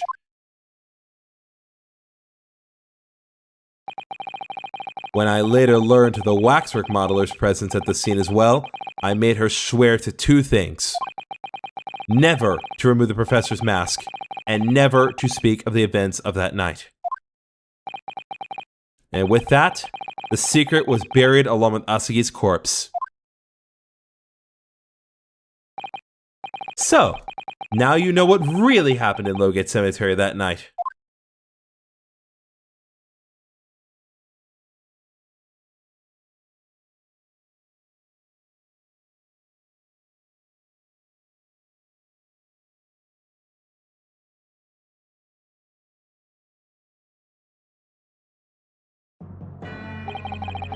It was Jigoku, your Japanese acquaintance, who killed Asugi in the end, you see. He claimed to be the man's friend, but when push came to shove, he pulled the trigger. Just before Mr. Jigoku left the courtroom earlier, he said that the assassin exchange proposal was a demand from his British counterpart, not a request. So you coerced him too, using what happened in the graveyard! By that time, Jigoku was the Minister of Foreign Affairs, negotiating international treaties with Britain. You can imagine what would have happened if it came to light he'd murdered a compatriot 10 years earlier. He would have lost everything. I merely reminded him of that. How do you sleep at night? These past 10 years, I've fought tirelessly with the darker recesses of London's criminal underworld. And I've used whatever means necessary to ensure that justice prevails and law and order reigns supreme. Objection! That couldn't be further from the truth. The fact is, you haven't fought crime at all. How dare you? I saved Clinton Van Zieks from dishonor in his death. Objection! Whilst behind the scenes, you systematically buried anyone who stood in your way. And then, you made my father take the blame. It was unavoidable. It was the only way to protect our justice system and public order. Let's not forget the others you had killed as well. Setting the defendant up as the Reaper to cover up the truth behind the murders of countless more. That's enough! Do you have any idea of the convincing that led to the acquittals of those wretched criminals? We have to fight fire with fire. Our courts can't function without a Reaper. Can't you see all I've done for this country? This has been my struggle. Objection! You've done nothing. It's Lord Van Zieks here who worked tirelessly and justly in court, whilst enduring the disgrace of the Reaper name. And Inspector Gregson, fraught with anguish for having sullied his hands through a desire to do the right thing. Not to mention Genshin Asagi, who risked his life going in pursuit of the truth you try to hide. No, the darker recesses of London's underworld were largely filled by you. You little... When will you get it through your thick skulls? That it was all for the quitting country? I'm tiring of that excuse. You've consistently twisted the truth for bargaining power to make others do your bidding. Nothing more. People who willingly twist the truth and coerce others have no right to call themselves part of the judiciary. I strongly suggest you don't ever talk of justice again.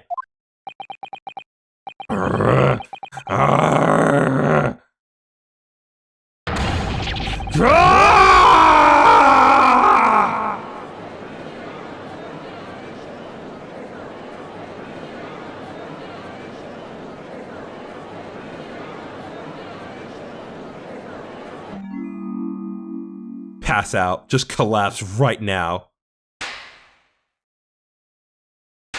Oh my God, he's not. Well, well, well. Dear me, my good fellows, dear me. A well-deserved round of applause, I think, for a quite marvelous performance. What are you talking about? Those delightfully grave expressions and beautifully pronounced Queen's English. Really, our friends from the Far East are quite the picture of industriousness. You fraud, keep your mockery! Please don't misunderstand. It really is exactly as you've both said. What are you trying to say? I have occupied the darker recesses of London's underworld and, how did you put it, done nothing? I confess it's a little embarrassing to have pointed out quite so starkly, but yes. I really have done nothing, which means I can be indicted for nothing. No? What? It's true. Personally, I have committed no crime. I've merely been surrounded by fools who've acted very rashly indeed. Objection! You can't get away with that! You've consistently preyed on people's weaknesses! And what? Threatened them? Are you sure it wasn't just bargaining? It's still a crime. I would like to address all the good lords, ladies, and gentlemen of the judiciary here present. You all know of these darker recesses in our great capital, and deep down, I believe you also know that to fight those who dwell there requires at least some of us to occupy the darkness ourselves. So let me appeal to your good sense now. Consider the situation with me. If this catalog of horrifying revelations were to become common knowledge among the 6 million inhabitants of London, what might happen? To learn that the infamous murderer of royals and nobles was a respected member of the aristocracy himself? That evidence was fabricated in the scapegoat's trial amid secret negotiations with prosecutors to effect a jailbreak. That the Reaper the Bailey was an organized group of assassins managed by a Scotland Yard inspector. And finally, that it was all masterminded by the Lord Chief Justice himself. If the general public of Britain knew the truth, all faith in the police and the prosecutor's office would be completely lost, without doubt. Public order in the capital would completely break down. We'd be cast back to lawless days of the last century. Precisely, as it was 100 years ago, when 1 in 10 of the population were criminals. Think what we've accomplished since then. A public policing force, a comprehensive set of laws. And if we want to continue to protect this new era of law and order, I say again, we must at times occupy the darkness ourselves. We have successfully identified and apprehended the man responsible for taking Inspector Gregson's life. That is all that was expected of this trial. All these other matters that have been discussed will be eliminated from the minutes of these proceedings in the interest of preserving law and order. And to protect Her Majesty the Queen, of course. Well, my lords and ladies and gentlemen, what say you?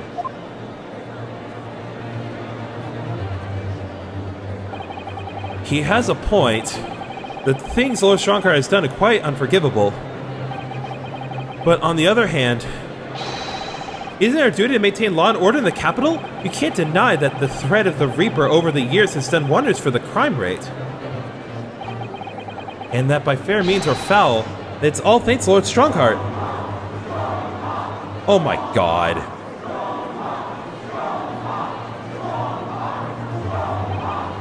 Are you hearing this? This is the will of the British judiciary? You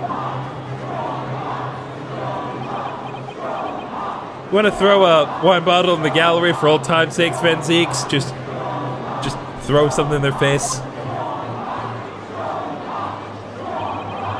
For your rousing response, friends, I express my heartfelt gratitude.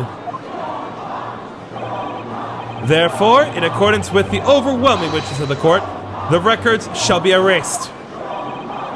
You have to respect the man's ability to turn a situation to his favor. Lord Strongheart really is a master for manipulation. You've conclusively proven his guilt, yet still he manages to evade justice. I just don't know what we can do. Ryunosuke, it looks like the trial really is going to come to an end now. I'm almost out of options, I think. There's really only one path left open to me. Well, I'm gonna do what I usually do and, use evidence.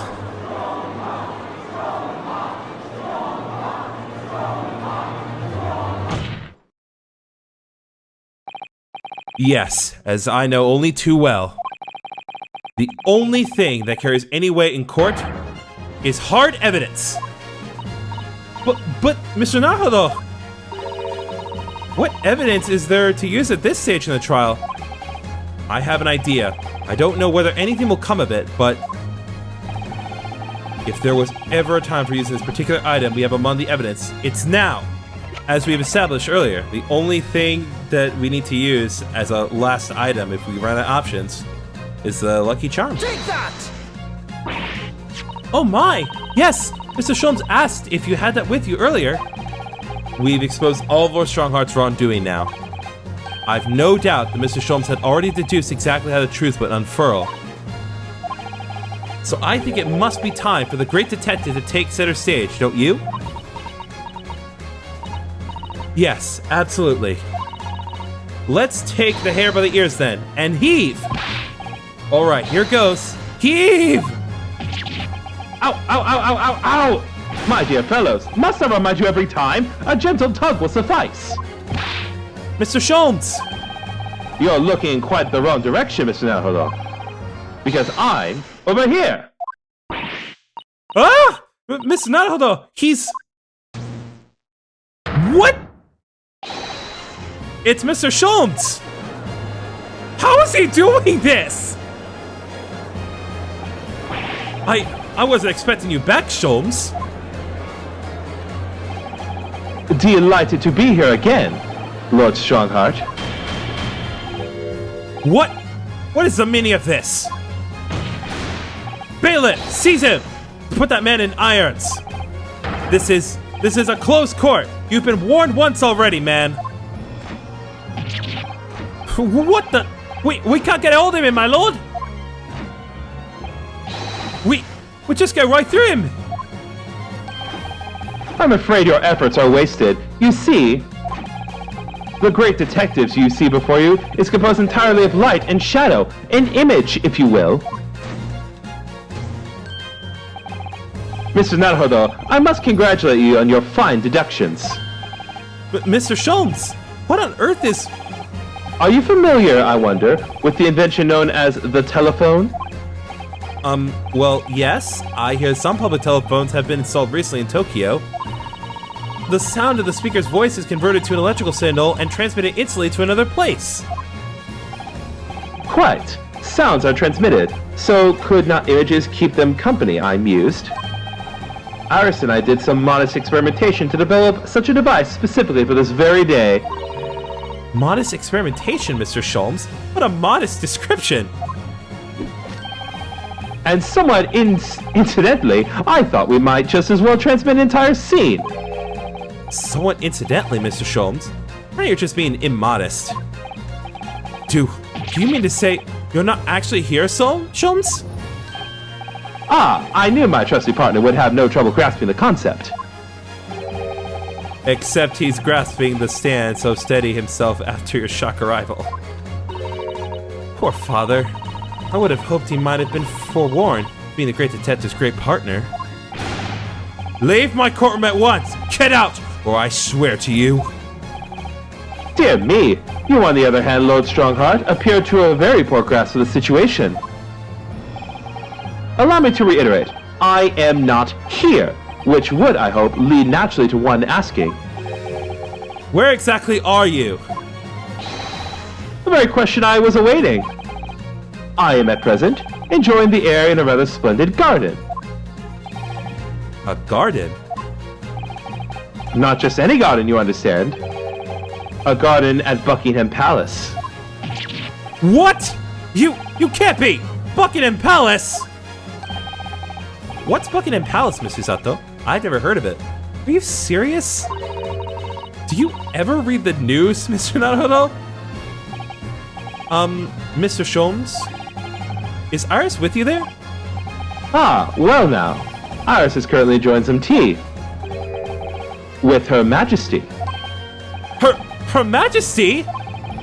Not just any Her Majesty, you understand. Her Majesty, the Queen of the British Empire. What?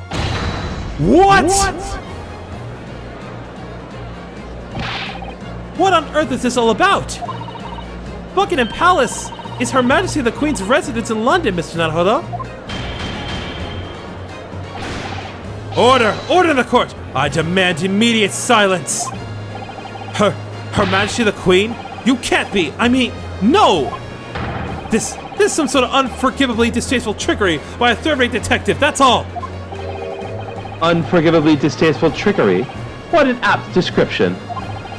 A closed court session attended by elite members of the judiciary is a rare event. I presume that Her Majesty would be more than a little curious about the proceedings. So I decided to show her everything from start to finish. Huh? You showed her? Indeed. By dint of the Herlock Sholmes remote cinematographer. You meddling... This is some kind of nightmare. Just as I appear to be standing before you, regaling you with Takamaile's invention. No doubt you've inferred that the reverse is also true. You don't mean... Her Majesty has seen and heard every moment of the proceedings. I assumed there would be no objection. After all, every trial in this country is conducted under the auspices of Her Majesty, as you know. You! I confess, I am quite impatient to hear Her Majesty's opinion about the unforgivably distasteful trickery in which you've been engaged over the past 10 years. No! I was merely... Oh, so sorry to keep you all waiting. Vicky and I had so much to talk about. Iris! There you are! In fact, I have a little message here from Her Majesty. A message? Well then, if everyone is sitting comfortably, ahem.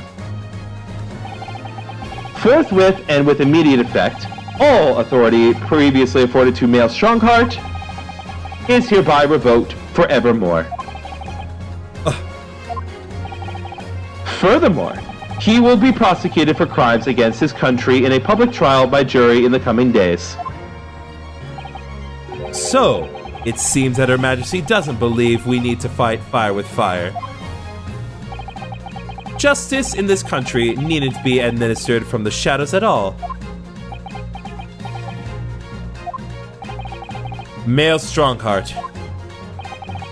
The darkness you fostered to conceal your despicable actions these last 10 years is a thing of the past now.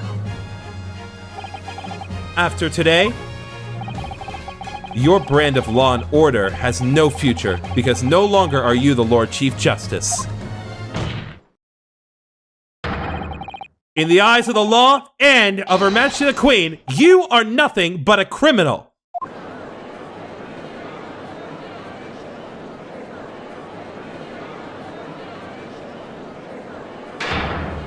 Adjourned! Adjourned! Adjourned! Adjourned! Adjourned! Court is adjourned!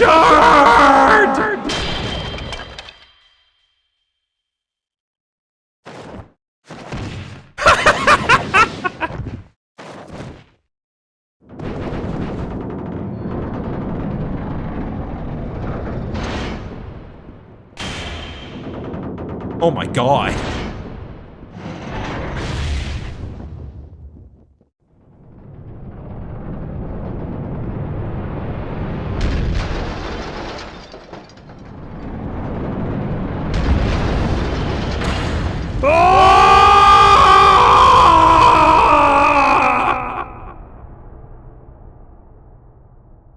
That was an awesome breakdown. That's easily up there on the best.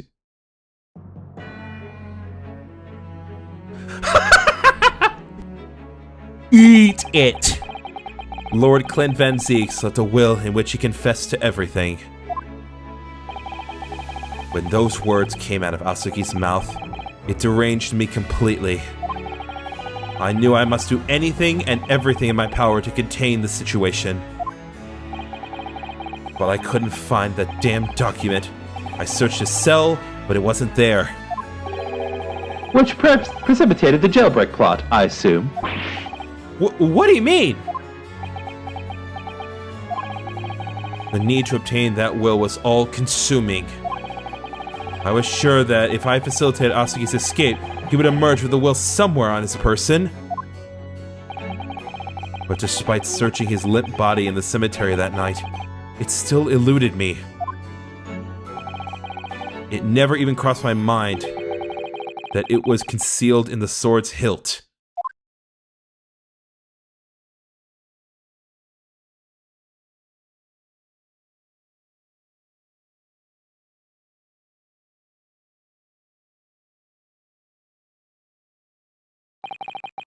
What pains me now is that my brother left this world without a word to me.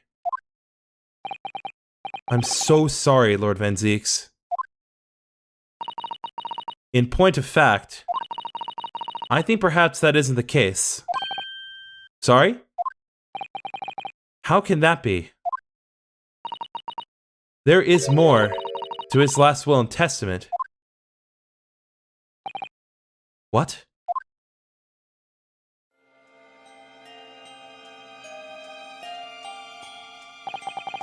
As I confront the prospect of my demise, I feel bitter regret for my younger brother. Beric, you have always looked up to me, and now you follow in my footsteps to become a prosecutor. It is my fervent wish that my unspeakable deeds should not hinder your advancement. I ask not for understanding, for none could understand my depravity. I ask only for forgiveness.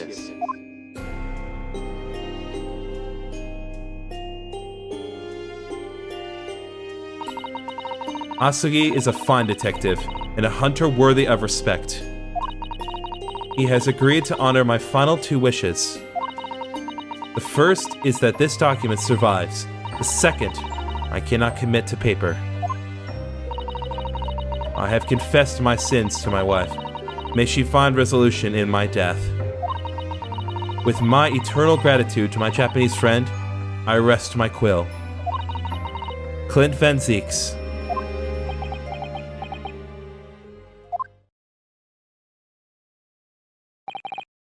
Clint.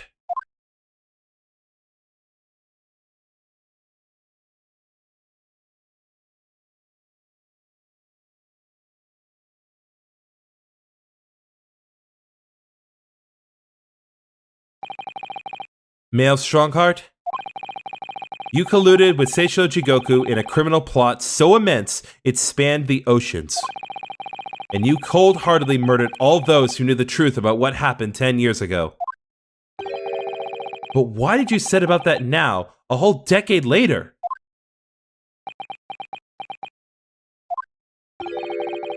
To ascend to the very peak. These last 10 years made me realize being the Lord Chief Justice wasn't enough, short of becoming Her Majesty's Attorney General. I could have no real power to effect the changes needed in this country. And for that promotion, I needed to ensure no remnants of the past remained. How could you? I like everything to run smoothly, in the exact manner that I prescribe, like a well-oiled machine.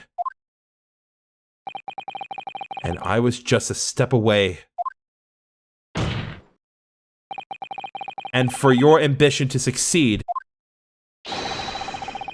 did you even bother to count the number of brilliant people you had killed?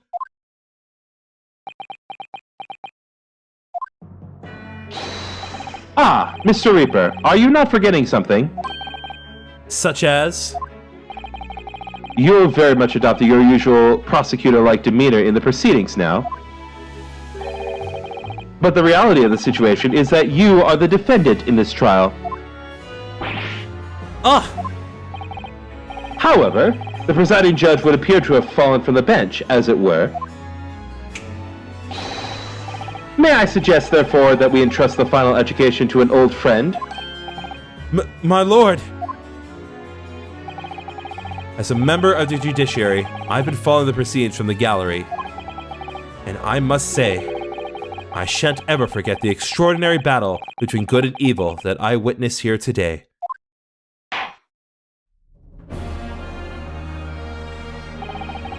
The darkness that has blighted justice in our land these past 10 years has at last been dispelled.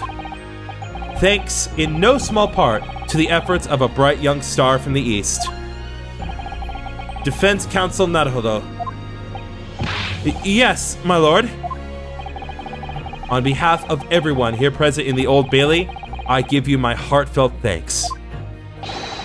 You're too kind, my lord. The first time I faced you in court, just under a year ago now, I had the faintest of intimations?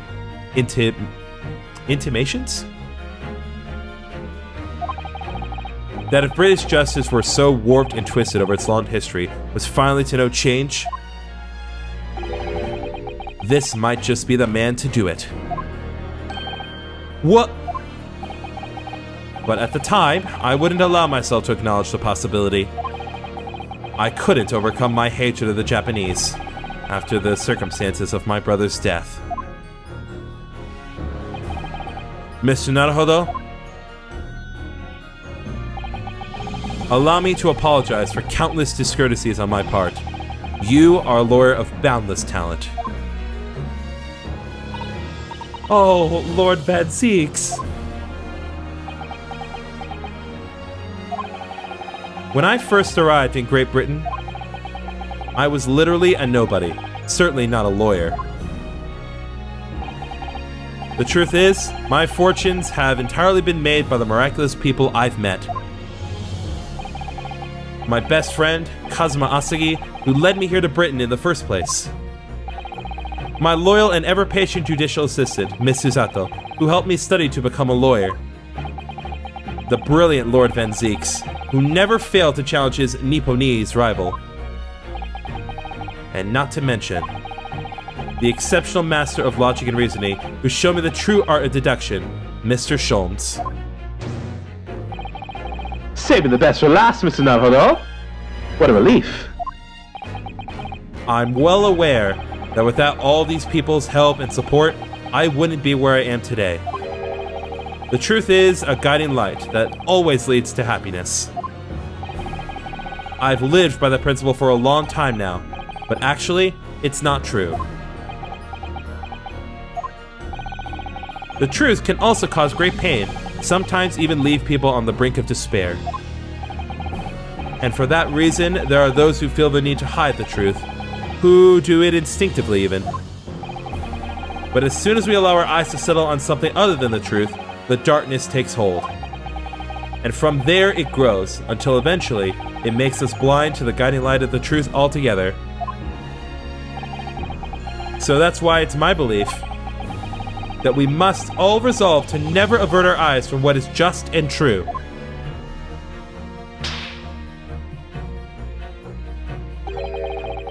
So that we can continue to walk the straight and narrow path ahead.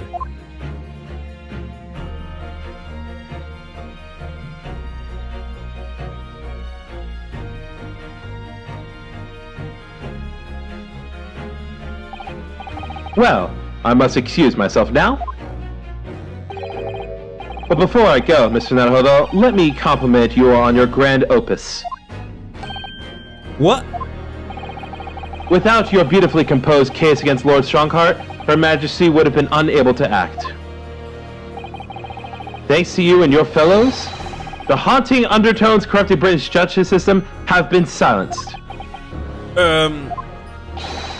Thank you very much.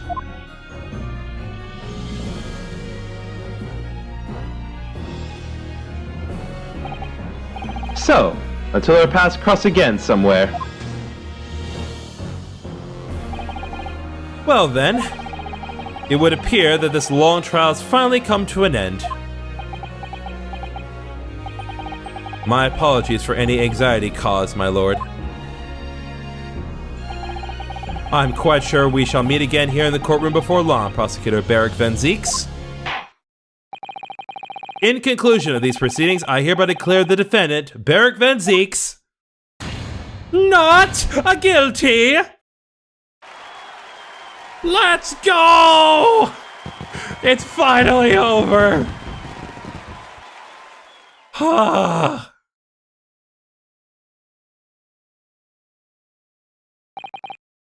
That is all. Court is adjourned.